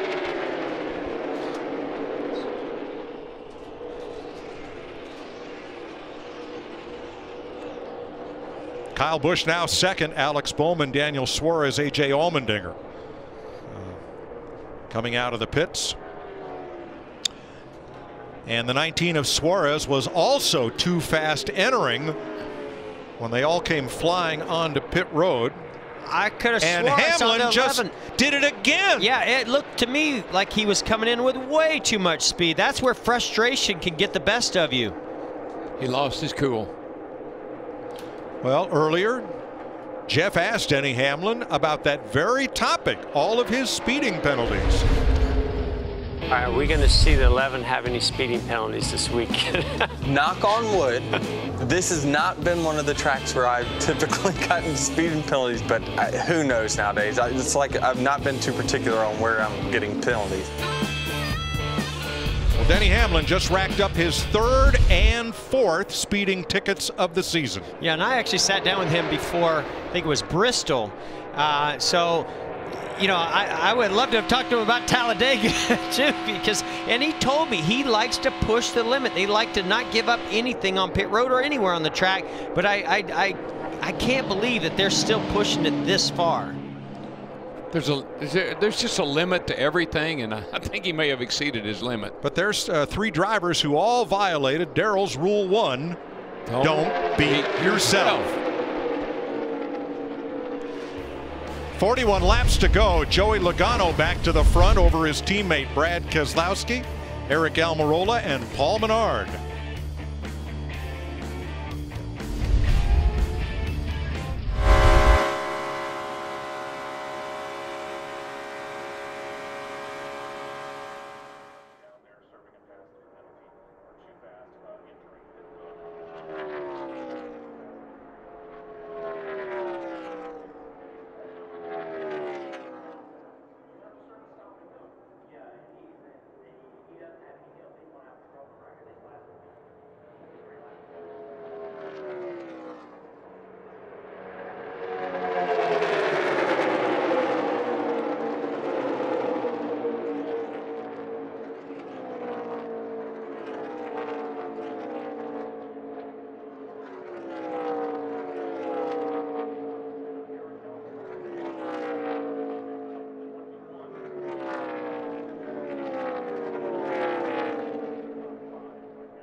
37 laps to go. Joey Logano leading 4 more Fords right in line.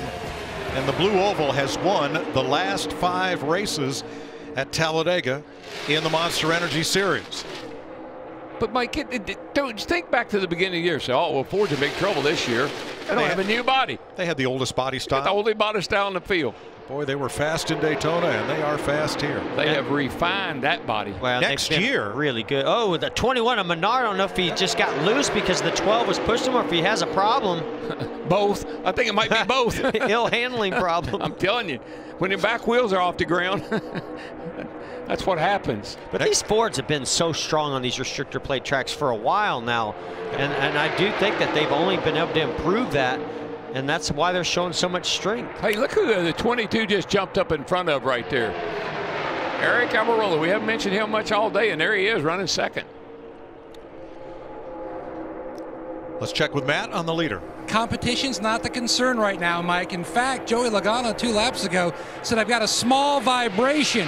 It has since only gotten worse. He said it's vibrating up through the steering wheel and just getting worse and worse. Ooh. Now, is that a product of locking up those tires? They just did fuel only, right, when they came down on the green? And we've seen where some guys have locked up tires and flat spotted those tires that creates that vibration. Here comes his teammate Keselowski pulling the inside line along. 35 laps to go. Here's a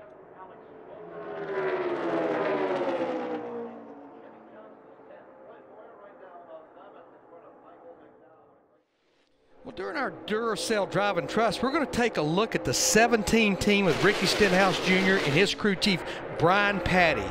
This is their second season together. Last year, 2017, 2 wins, including here at Talladega. Ricky made the playoffs for the first time in his career. In 2012, Brian was at Michael Waltrip Racing with Clint Boyer. They won 3 races and finished second in the points. Brian is one of a few crew chiefs that he has wins in all 3 of NASCAR's top series. And the caution is out, Mike. That's our Duracell Driving Trust. Well, thanks, Larry. Boy, something big let go. Yeah, up in turn 3 and 4 up there. Turn 4 looks like something on the 51 car. Timmy Hill was 2 laps down.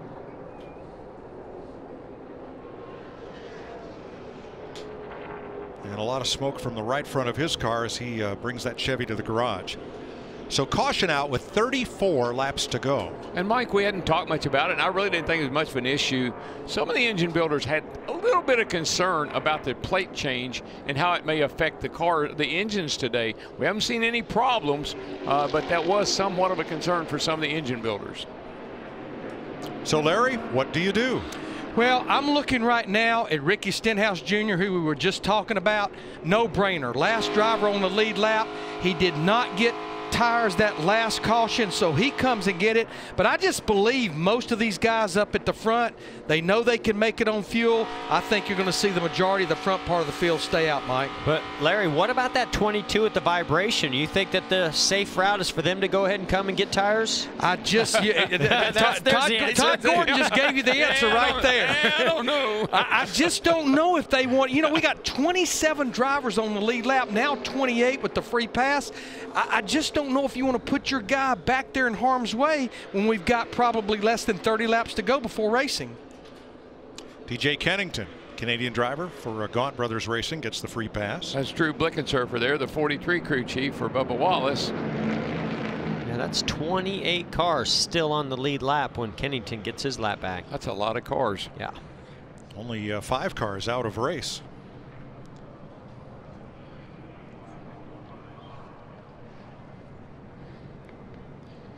See if pit road opens this time, and if the leaders come with 33 to go. I'm going to say if I'm about Blaney on back, that's 10th. Might want to come in here and get me some tires. Back at lap 73, Eric Jones collected Jamie McMurray, Trevor Bayne, and also Kyle Larson, with only McMurray able to continue. Damage for Martin Truex in that one also.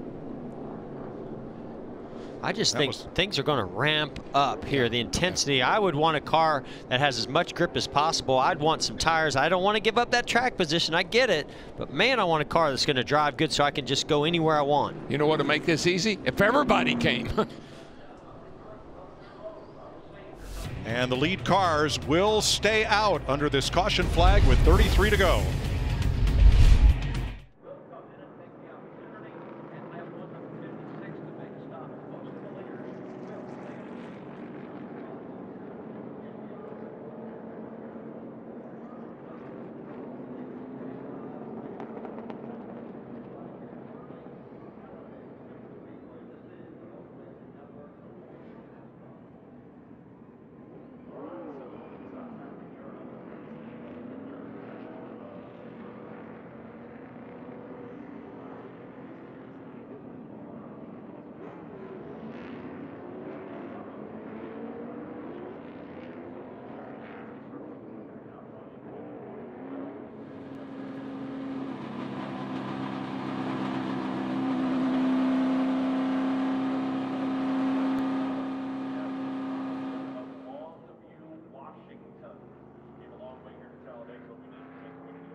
The 22 is your leader with 32 laps to go. It's been 36 races since Joey Logano has won a race.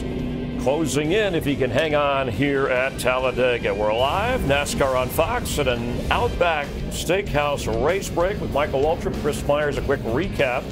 Talladega known for big issues, and Kurt Busch has one to start. Yeah, you have to have your radio. We know how important the spotters are. The team had to scramble, but they were able to recover from that.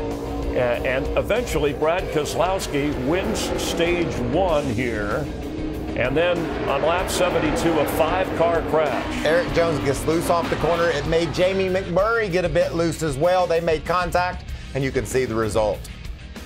Nobody injured seriously in this, although Martin Truex, you saw you can't cut corners when we get to Talladega. Another Ford wins stage 2, Paul Menard for the Wood brothers. And where we are now, Ford's interesting. Roger Penske Racing, they've won 7 of the last 14 restrictor plate races. Stewart Haas, those Fords, they've never won here at Talladega, but Ford's sitting pretty good right now. Yeah, and especially the Ford of Eric Almirola. I like that guy. He has a knack for restrictor plate racing. He knows where to put that car when it counts the most. He's driven up to the 2nd spot. And Kyle Busch, who celebrates his 33rd birthday on Wednesday, going for his 4th straight, has not led at all today in his Toyota. That's your Outback Steakhouse race break.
Welcome back to the Geico 500 on Fox. The first 14 cars did not stop under that caution.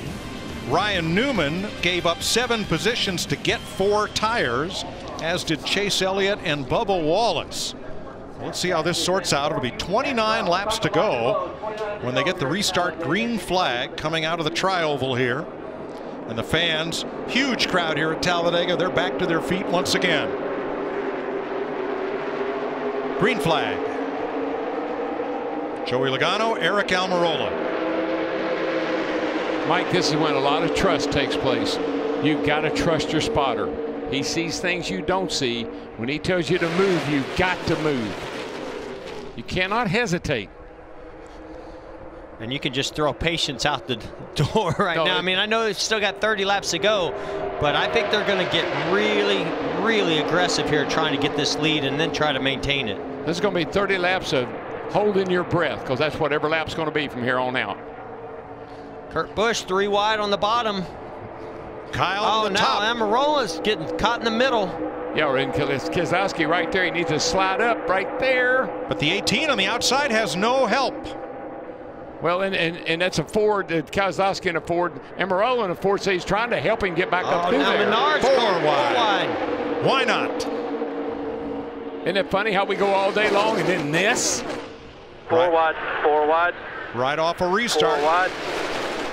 And Paul Menard had to check up. Kyle Busch came up the racetrack, took his line away. That's going to cost him a bunch of real estate. They're still 4 wide.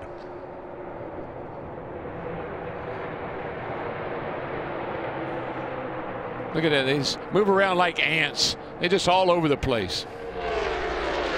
Guys, I've just been so impressed with Jimmie Johnson today. He's battled for every inch he's gotten on that racetrack. He's put himself in some good spots, and now he finds himself in the top 5. Great job by 07 time showing him that he's still got what it takes to win at Talladega. Yeah, Michael, I mean, it was Bowman right there, Johnson right there, and Kane right there. Been hanging in there good all day, too. That's 3 Chevys against those Fords. Vince.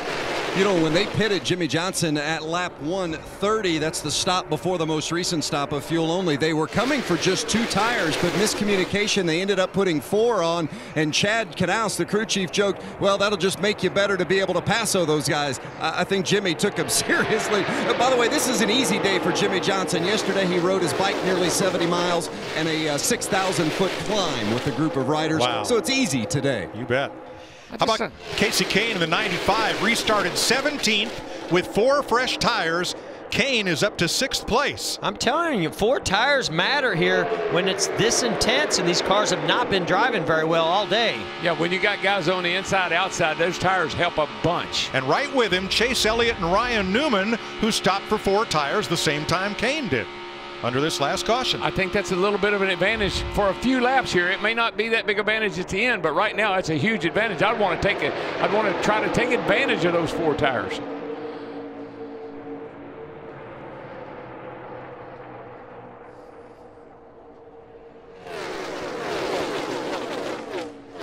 Don't count Denny Hamlin out of this thing. Ooh, David Reagan gets a little loose getting into turn 3. Don't count Denny Hamlin. I know he's a lap down, but he's fighting hard and pushing cars to the front to try to get that lap back. And if he gets that lap back, he's still a factor in this.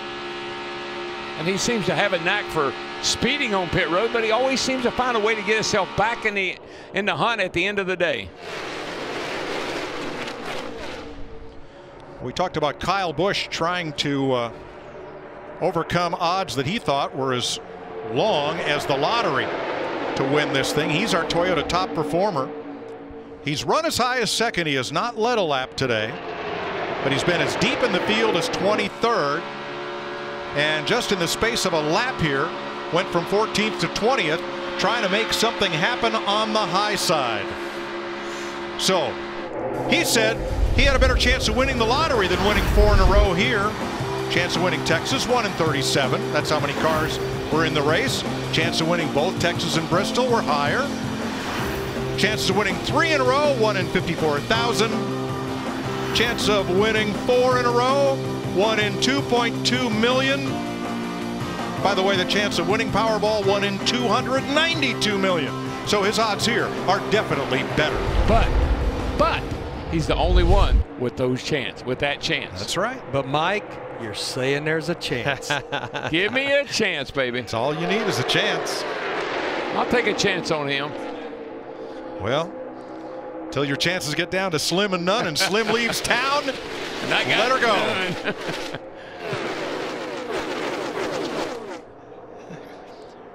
Well, Larry said that Ricky Stenhouse needed a little driving trust, and he's climbed his way up to 7th spot, Jamie. Well, he's had it. How about Ricky Stenhouse Jr.? 2 stops ago, he had that speeding penalty, went to the back. Then on this last stop, they opted to take 4 tires, put Packers in both front shocks, and make a track bar adjustment to make that car better. And here he is up here battling for 6th position. Don't count Stenhouse out, trying to win his 2nd spring Talladega race in a row.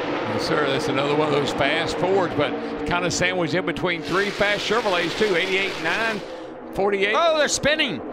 Oh, Menard up and into Boyer, into the wall. Gets collected by McDowell. Oh, no, Keselowski crashes, and more cars are littered at the bottom of the racetrack.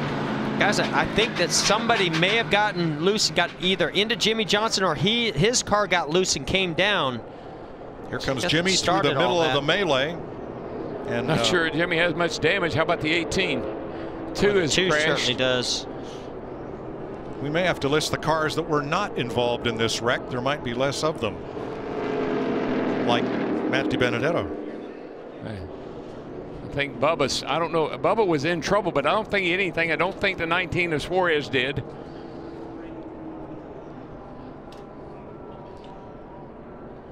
We're going to take a look at this from the Goodyear blimp and want you to watch William Byron in the 24 and Jimmy Johnson in the 48 as this develops. Mike, this 3rd turn has been a problem turn all day long. I've seen cars get loose getting into 3 all day long. You can see as the, oh, I don't know. I think that's the 48 as a right front fender. The 24 got close to the left rear, just pushed that air in that left rear and brought it around. Wow. Gray Gaulding shoots the middle and makes it. Wow. And they just keep piling up. Wow. Unbelievable. You see Bubba there on the right of the screen. Don't think he hit anything. So you see the 24 starts coming up. Look, it just seems like the air changed and allowed that 48 to just get loose. Yeah, the 48 and the 24. I think the 24 may have gotten on the brakes and that caused his car to get loose. But I don't know what happened to Johnson. That thing just turned sideways. And I've seen that time and time again up there in turn 3. Casey Kane shoots through the black car with the yellow number on top. I wonder if that wind direction over there has some kind of effect on the aerodynamics of these cars. You know what over I think there. it is? I think they're going down that back straightaway so fast that when they get in the 3rd turn, the cars wiggle a little bit. 48.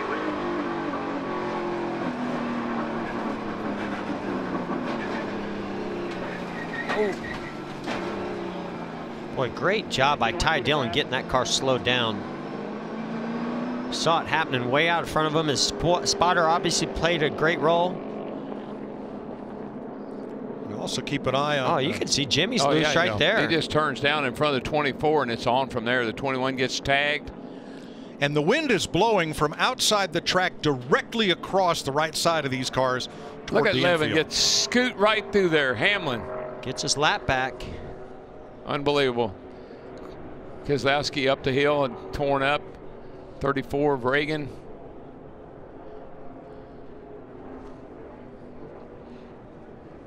Sorry about that, McDowell. Well, it's ride with Martin Truex, 2 laps down. This happens way in front of him. Stop. Low. Just stop. Yeah, you good. Yes, like Clayton Hughes, you're right. Just stop. Great advice. And we'll ride with A.J. Allmendinger. Still outside, wrecking here, wrecking. Come low. Keep coming. Keep sliding, keep coming. We got right side damage here, guys.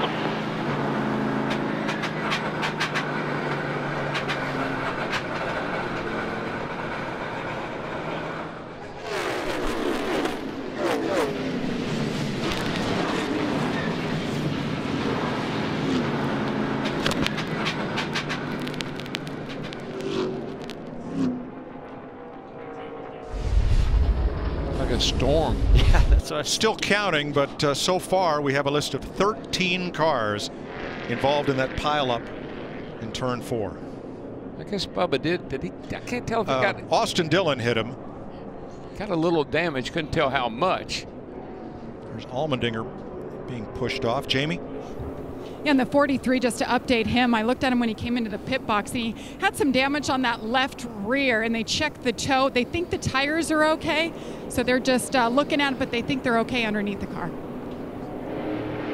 Vince? Yeah, the 48 of Jimmie Johnson communicating with spotter Earl Barban, and Earl said there was no contact. They think that just the car behind Jimmy had taken the air off of Jimmy's car, and that's what caused him to dart toward the center of the track. And you see damage on the 24 of Byron, also a little bit of damage for Jimmie Johnson, but they have looked at the car, inspected it, and they believe it's okay. No worse for the wear for the 48. Pit road open. And no, we didn't see any contact either. Definitely not. Jimmy just spins and comes down the racetrack. Right there, it starts to get a little sideways. Yeah, I got hit in the left rear. I don't know how I spun. What happened there? But that's what it feels like. You've been hit. And the way that car, you would never expect the car to get sideways and lose control in the middle of the corner when it's loaded up in the banking. I've just seen that time and time again, particularly in the third and fourth turn. The cars just get a little loose. Guys been able to catch them. That time it was just a slow kind of spin. The only thing I can point to are the flags outside turns 3 and 4.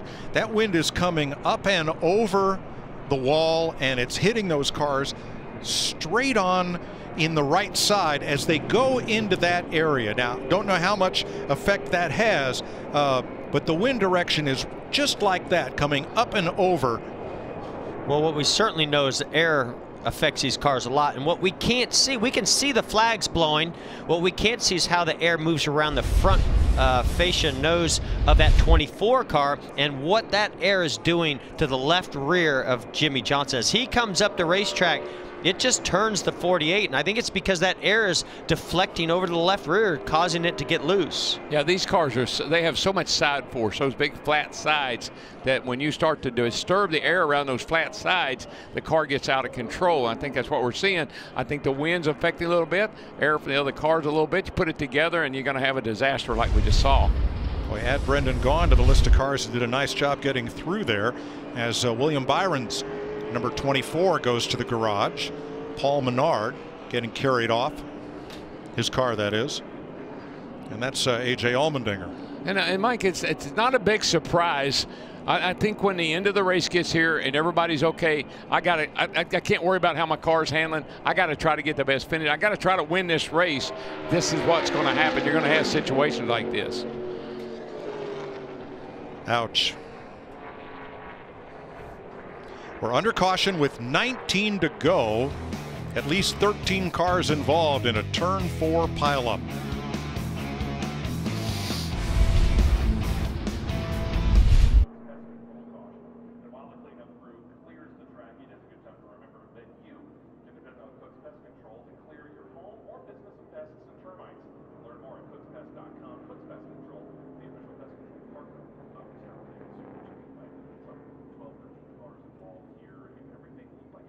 Something fairly on the innocent side. We told Jimmie Johnson started to come down the track in front of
The racing doesn't end here. Coming up at 6 p.m. on FS1, the NHRA 4-wide Nationals from Charlotte, North Carolina. A series only 5 races old has already enjoyed a season's worth of drama. From historic wins to major explosions, every trip down the strip begins another NHRA story.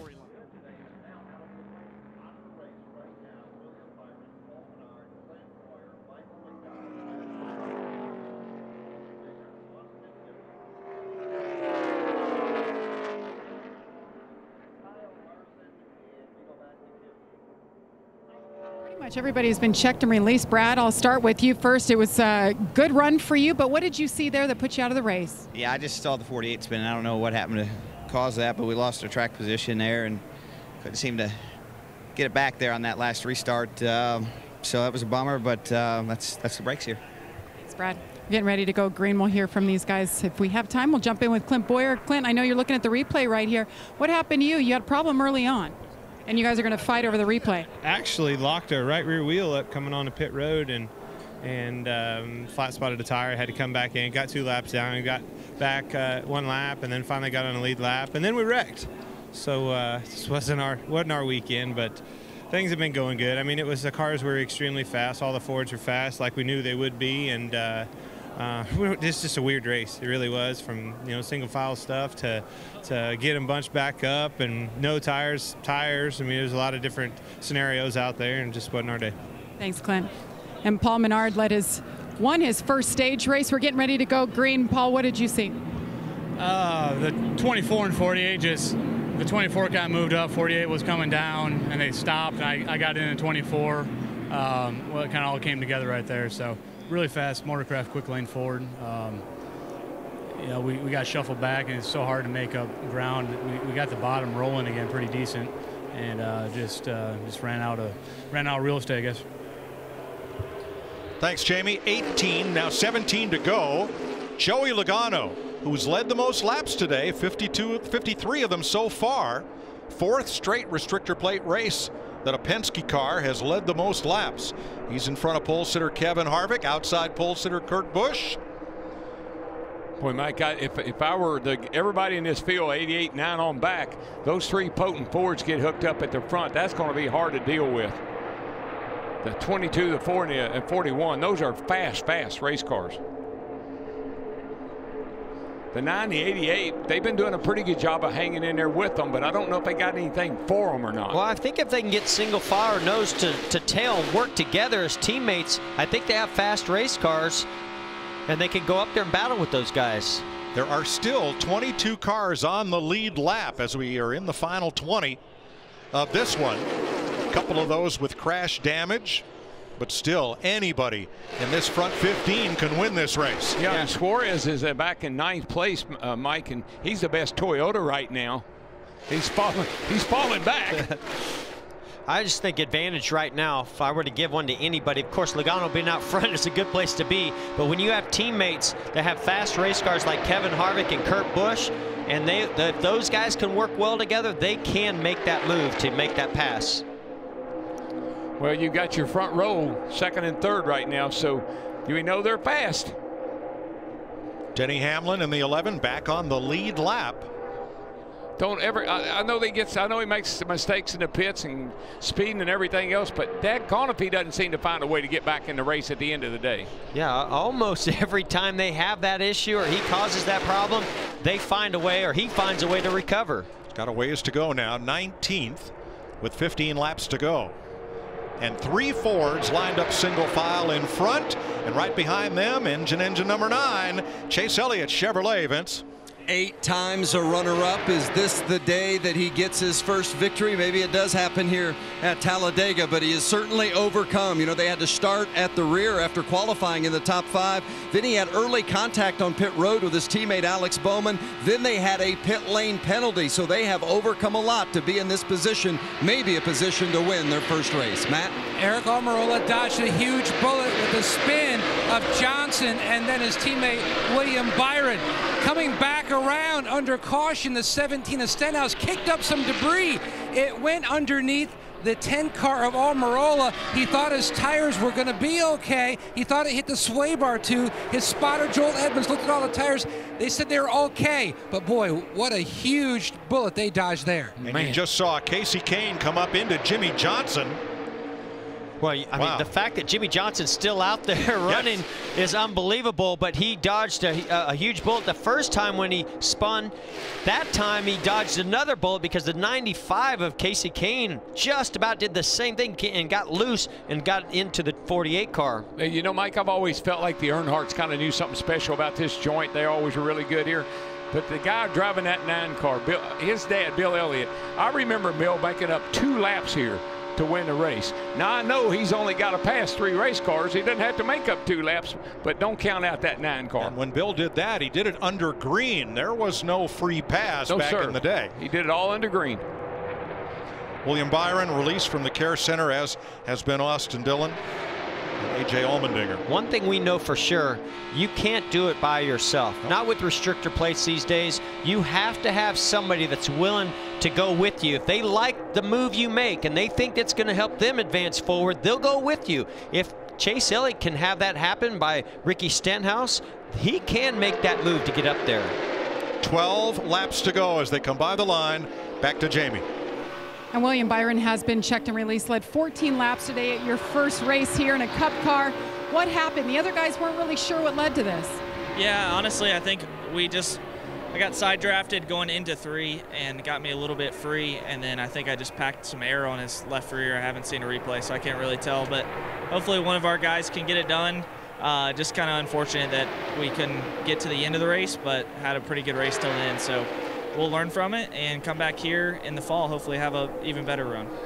Thank you. I don't know, but the 9 car jumped out of line right there. I don't think I'd have done that just yet. Well, and I said you got to have somebody to go with you, and he had Ricky Stenhouse Jr. behind him, gave him a big push. He had a big run, but unfortunately Stenhouse stayed with those other Fords on that inside lane. Yeah, now you got 4 Fords running in the front. And I know we've seen the Ford guys work together good all day long. So I know all they care about is if Ford wins this race. But Larry, those first 3 Fords, Logano, Harvick, and Kurt Busch, have not been to pit road since lap 145. Is that going to play into this? Well, they did fuel only, but Kevin Harvick in that 4, his last time to change tires was 130. He got 4. Joey Logano got 2. And then Kurt Busch got 4 as well, like Kevin Harvick at 130. So the big difference is on the tire situation is fresher lefts on the 4 and the 41, Mike. And I think that's 2 guys, the 4 and the 41. If they're going to do anything, those 2 are going to team up on Logano. Well, and I'll tell you who has 4 fresh tires is Ricky Stenhouse Jr. makes a big move to try to block the 9. You can't make that move if you don't have fresher tires. That's where tires make a difference right now. Ricky Stenhouse can make that move. I wouldn't make that move, but he can and got away with it. David Ragan hanging tough in the 38 as well. They're in 6th place. Larry. Well, I have looked at the last 10 spring Talladega races, and the average of the last caution is with basically 5 to go. In fact, 7 of the 10 times it was in less than 5 to go, and just for a little bit of addition, we've had 4 overtimes in those 10 races. Do you have any good news? It's going to be fun. It's going to be fun. Yes, it is from up here. Grip that steering wheel a little bit tighter, fellas. And those guys in front right now, Logano he's trying to think about, so what is Harvick going to do? He's trying to think about what evasive move do I need to make if Harvick does decide to do something. The biggest thing he can do is block him, but that opens the door for the 41. So there's a lot to be decided just yet. Speaking of Kurt Busch in the 41, he is one of the best wingmen on these restrictor plate tracks. He got Ryan Newman to victory lane in the Daytona 500 several times. He's been the runner-up that's helped a teammate to victory. He's in position to do that for Kevin Harvick right now, should he choose to. And what that tells me, who's in the best position is the 4 Kevin Harvick. Busch looking for his first top 5 finish of this season. Well, when you got the guy that's set on the pole right behind you, and the guy that's sit on the outside of the front row right behind him, you might consider yourself to be in a bit of trouble. And last year's winner here right behind them. Yeah, so I mean it's setting up for pretty amazing finish here. 4 Fords in a row, then Chase Elliott Chevrolet and David Reagan's Ford, number 38. He's given that car a heck of a ride. How about Chris Buescher in a Chevrolet in 7th, Alex Bowman's Chevy in 8th. Kyle Busch is the first Toyota in 9th, and Jimmy Johnson hanging tough in 10th. No, you know, there's so many things you don't like about Talladega, but one thing I love about Talladega is at the end of the day, you look up there and you see a Reagan, you see a Buescher, you see these guys that you don't talk about a lot, and here they are with a shot to finish the top 10. That's pretty big. I just don't think those top 3 are going to do anything right now until maybe that final lap. They are very comfortable, but go further back than that, Stenhouse, a little bit of a wild card because we've seen him want to make some aggressive moves. I don't think he likes the position he's in. Then the 9, the 38, all the way back, they want to try to make a move. They just don't want to be the first one to do it. If the nickname Wild Child hadn't been taken by Jack Howdenchild, I would put it on Stenhouse. Yes, I totally agree. But here's Stenhouse's problem. The only car that could help him is the 9 car of Elliott, and that's not enough help. Well, and he just hung the 9 out when he tried to go to the outside. Then the 17 of Stenhouse didn't go with him. I don't disagree. I know he'd like to be able to do something, but I just don't think he's got enough help. Now keep in mind, Joey Logano hasn't won a race in over a year. He's out front. Here's some David Reagan audio.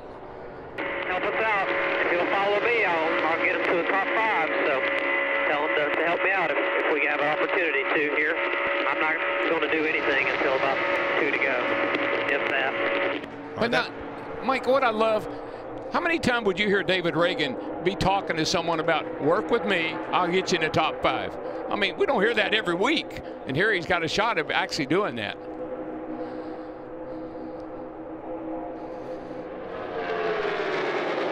Now, right now, you're talking to your spotter, getting your spotter to go up there and make as many deals as you possibly can. Now 5 to go.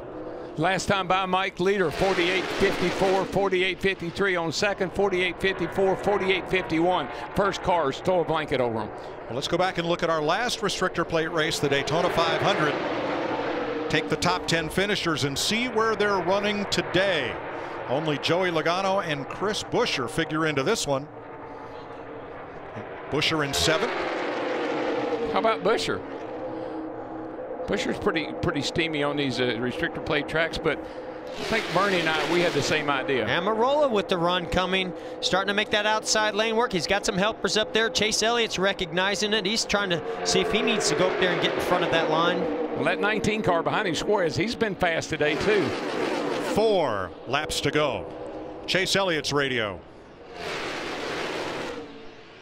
Now 3 back. They're just loose. They can't get tight the top lane. Double wide 3 back. Eddie DeHaan sounds frustrated. His spotter.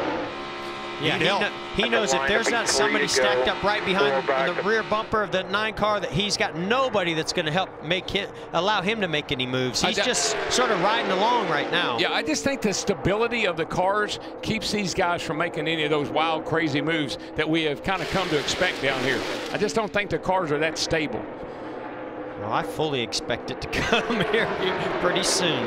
Joey Logano out front. He's not won since last April. On the roof for Logano, TJ Majors, Dale Earnhardt Jr. spotter for many years.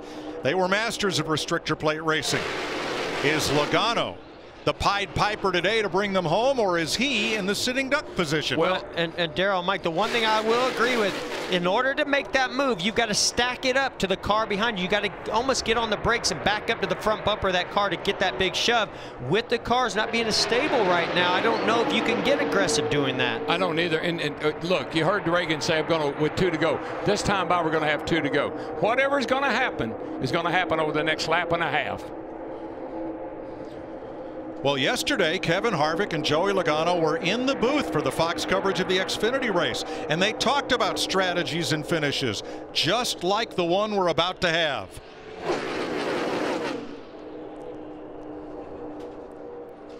Here comes a big push from the 38 to the 9 car. That's going to give the 17 a pretty good run. I've been watching these guys, Jeff. Harvick's been backing off a little bit. There goes the 41, going to get to the outside of the 4. But he's got nowhere to go. The 9 to the outside of the 17. 41 went up to cover. Shake and bake, baby, shake and bake. Harvick trying to block both lanes at once. I'll tell you one thing, that 41 car, I wouldn't put anything past him. Stewart-Haas Racing has never won at Talladega or at Kentucky. They've won everywhere else. Somebody's got to break free of the 9 and the 38. That lane has to break free, or maybe the 17 can give a run. White flag waves, one lap. With Almirola. He's looking, and Almirola's a lot of help. I just don't think they can get to the front, though. Yeah. Stenhouse, Elliott, Almirola, Newman on the outside. Mike, I just think that's going to stack everybody up side by side by side. That's what Logano wants to see. If the 41 can get stacked back up to the front bumper, the 17, he might be able to get a run on the 22. And here comes Reagan on the inside. I'll get you to the top 5. Follow me. Kurt's going to have to get back there. I just don't think he's going to be able to do it if he's that close to the 22. Here comes a little bit of a push from the 17. Is it going to be enough? The race is on, though. The start line way down here. Everybody on their feet. Logano is going to go top to bottom to keep Kurt Busch at bay, and Joey Logano wins Talladega. Kurt Busch, Chase Elliott, Kevin Harvick, Ricky Stenhouse, the top 5. What a day for that 22 car. Second and 2 stages that won the race. Good job, Joey. We got us a win at Talladega. Awesome job. He can finally talk. Great band, guys. Great band. His last win was a year ago at Richmond, and a penalty took away the benefits of that win for making the playoffs. Been a long drought for Joey Logano. Here's today's 5-hour energy big move of the race, and it is Joey Logano controlling the last lap of this race. Yeah, you watch him here. I mean, he's watching his mirror. He's looking behind him. He doesn't really have to look where he's going down that back straightaway. He sees the 41 getting a little bit of a run up on him, but the 4 and the 17 are so far back side by side, it's killing their momentum.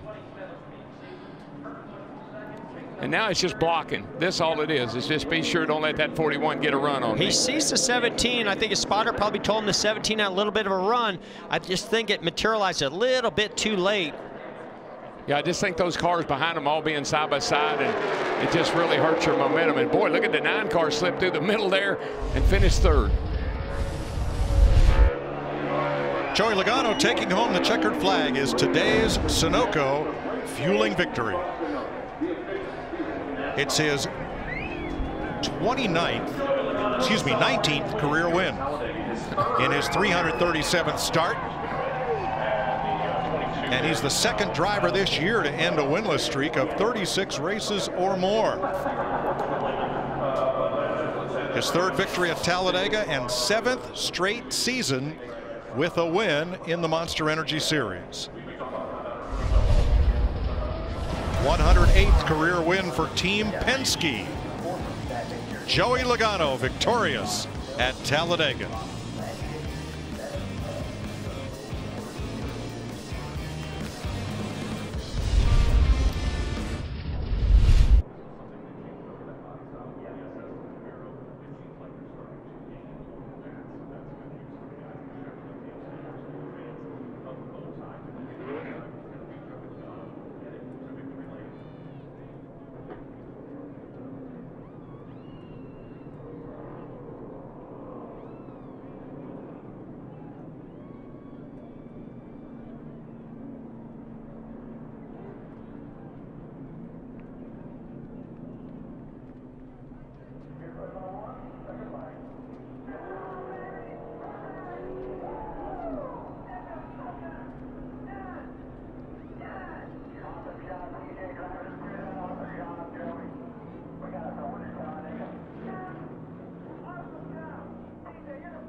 22 was in a great position to, when we got too wide behind him, it didn't slow him down much. So we weren't really ever gaining on him. It was just kind of, get a nice and finishing. But a lot of fun out there today. I made a few mistakes on pit road. Called some really good cautions there to keep us on the lead lap, which was nice. And, I thought the racing was good. Cars were super tough to drive. They were sliding around everywhere, which was fun. And I think that made for, a good race throughout the runs and the stages and the different, strategies that we had. But all in all, it was a fun weekend.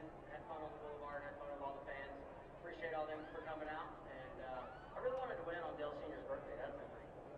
That would have been cool, that's for sure. Ricky Stenhouse Jr., fun weekend here at Talladega, capped off with a 5th place run. Alex? Third place finish for Chase Elliott. It has worked with the team. Chase, a little frustration, I'm sure, because you were able to get to the outside lane. Didn't seem like you had the momentum it needed. How difficult was it to pass out there? Yeah, well, it depended upon who was in your lane and how stacked up it was. For me, I knew all those guys from the bottom, and then another manufacturer were going to stick together until the very end. So I tried to kind of use them to help me, and unfortunately, it wasn't enough time for it. Chase Elliott still able to rally, bring it home in one piece in the 3rd spot. Steve Post. 4th place for the number 4 car of Kevin Harvick. Kevin, the last few laps of the chess match, I guess it is, that's racing here like that. Describe where you were at. Describe the waiting laps of that race. Yeah, we had a really good push forward. We got the handling a lot better there after the first run of the race. It was just pushing really bad, loose in the corners, and loose in the tri-oval, and they did a good job of adjusting the car. And 41 just pulled out sooner than I thought he would right there, and wound up getting hung out. But all in all, it was a really good day. Happy to finish the race, and a good day for the guys. We can tweak on one finally instead of having to rebuild one. Well, that is the case. The next time they roll these cars out in Daytona, happy he gets to work on. Aerial coverage provided by Goodyear. Superior performing tires to face challenging conditions on the track and on the road. Goodyear, the official tire of NASCAR. And the losing skid officially over for Joey Logano, up and out of the hat. The last 6 races here at Talladega, he's won 3 of them. And so he has more wins here at this track than any other track in his career. He'll celebrate his 28th birthday next month, but enjoying the moment, let's head to victory lane. Like a jack in the box, Joey Logano popping out. What did you learn about this package? You've been in this situation before to hold those guys off. Man, what a fast Ford teamwork is what did it today. Not only with the Team Penske Fords, but all of the Fords out there. Kevin and Kurt and everyone, we worked really well together, and we got a blue oval in victory lane. So proud of that. So proud to get the Shell Pennzoil team back in victory lane. It's been a year. What you're telling me. I know. It's man, it feels so good to be back in victory lane. There's no feeling like this. So, woo, it feels so good. It's got to thank everyone that supports us. Obviously, Roush Yates Motors. They brought the power down here. They qualified well with Kevin and able to bring home a win. A lot of stage points as well. Coca-Cola, Wheels Up, Snap-on, AAA, Auto Trader on the quarters this week. And it's just it's been quite the weekend. It's a long time coming. We've been getting consistent and scoring points, but the win was, we knew, just right around the corner. And man, it feels so good just to, gosh, I don't have to worry about the whole playoffs thing anymore. We're in, and God, it just feels really good. 3rd win at Talladega. Vince? Well, season best finish, 2nd place for Kurt Busch. When it's so close like that, I know you got a woulda, coulda, shoulda, how that one could have played out differently, but what's your initial thought? Just felt like I needed to do something different, and I needed to run from behind the 17. Once he broke up Kevin and I wanted to stay with Kevin. My plan was to roll with Kevin till the last lap and then slingshot by him on the outside. The 17, percentage chance to say he's going to be the strongest guy here at the end. He was there. I just needed him closer to my rear bumper to get that draft and to get that run. But him, Elliott, everybody's running side by side, getting all they can. And it just didn't quite materialize. I got outfoxed. I didn't quite make the right move. And it's a shame. It was one of the best Fords I've ever had. So thanks to Doug Yates, all those guys building the engines, Monster Energy, Haas Automation. We're there. I thought we could have made the move at the end with the 17. I just didn't get him. Gave it a run. Well done. 2nd place. Jamie? Well, Kevin Harvick, his teammate, led 12 laps today. It was exciting at the end. How would you describe today? It was a great day for our Busch Beer Ford. The guys have done a great job of making improvements to the cars that we bring to the track. We were way off on the handling at the beginning. They made great adjustments, and from there we were really competitive and in position to have a chance to win. And the problem is the Fords are so fast. We had 5 or 6 of them lined up down there in the bottom, and Kurt went to the outside a lap before I was ready to go and wound up getting hung out there. But everybody did a great job, and just got to thank everybody at Roush Yates Engines, everybody at Stewart-Haas Racing, and especially everybody on our number 4 team that works on this Ford. Kevin Harvick happy to finish this one at Talladega. Chris? With Chase Elliott, Chase was 4th place today. An eventful day. You had some contact on pit road earlier, a later tire penalty, uncontrolled, and you still managed to get in the mix. Did you think you were having a shot at it? Yeah, our Napa Chevy was good. It wasn't, I don't think, as fast as we've been previously at the restrictor plate tracks, but I felt like it was a solid car. I got to the end, and those guys around me were working together so much. I thought for sure one of them wanted to win a little worse than what they did. They were being very patient with one another, and I was surprised by that. So, if it was me, I feel like I would have wanted to try or do something. Those guys weren't having it. I was trying to move forward and make a lane and push, and they were not interested in advancing. So,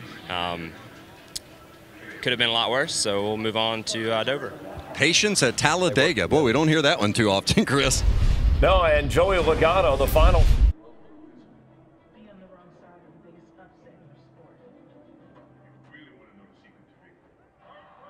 Michael Waltrip, I'll get more thoughts from him on Joey Logano's big win for Ford here at the Superspeedway.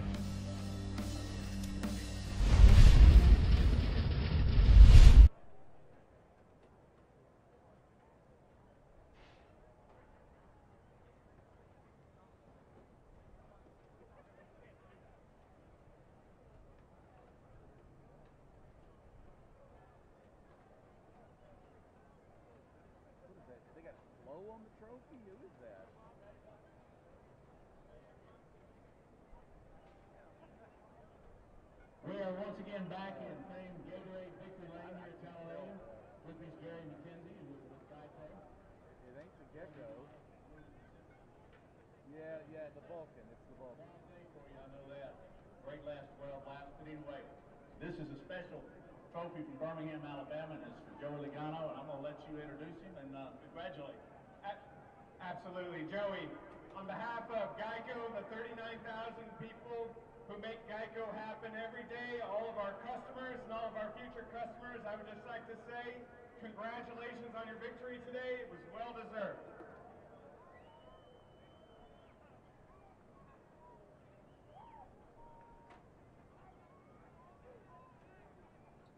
Look at Gecko, looks like he's flipping them off with his finger, look.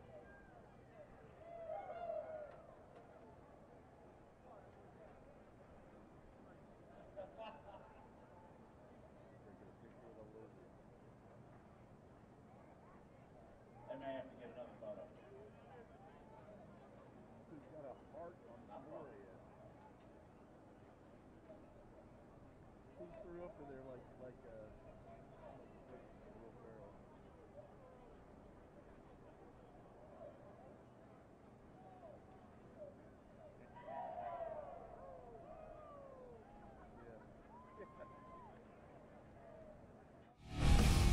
Congratulations to Coca-Cola Racing family driver Joey Logano for his impressive win at Talladega. Started 9th, never got lower than 30th, and picks up the win. His first win since becoming a dad, since he had son Hudson back in January. Tonight on Fox, stay tuned for Bob's Burgers, among others, a Family Guy.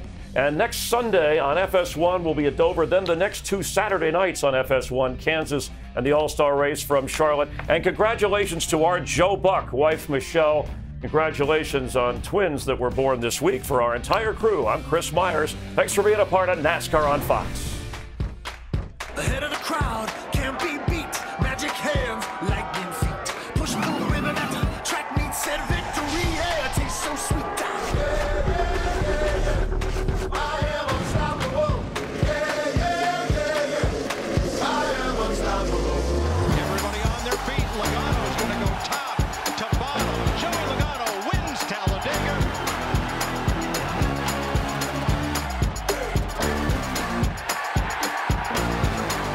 copyrighted telecast may not be reproduced, retransmitted, or used in any form without the authorized written consent of NASCAR Broadcasting. NASCAR would like to thank all of our fans for your support, and we hope you enjoyed today's broadcast.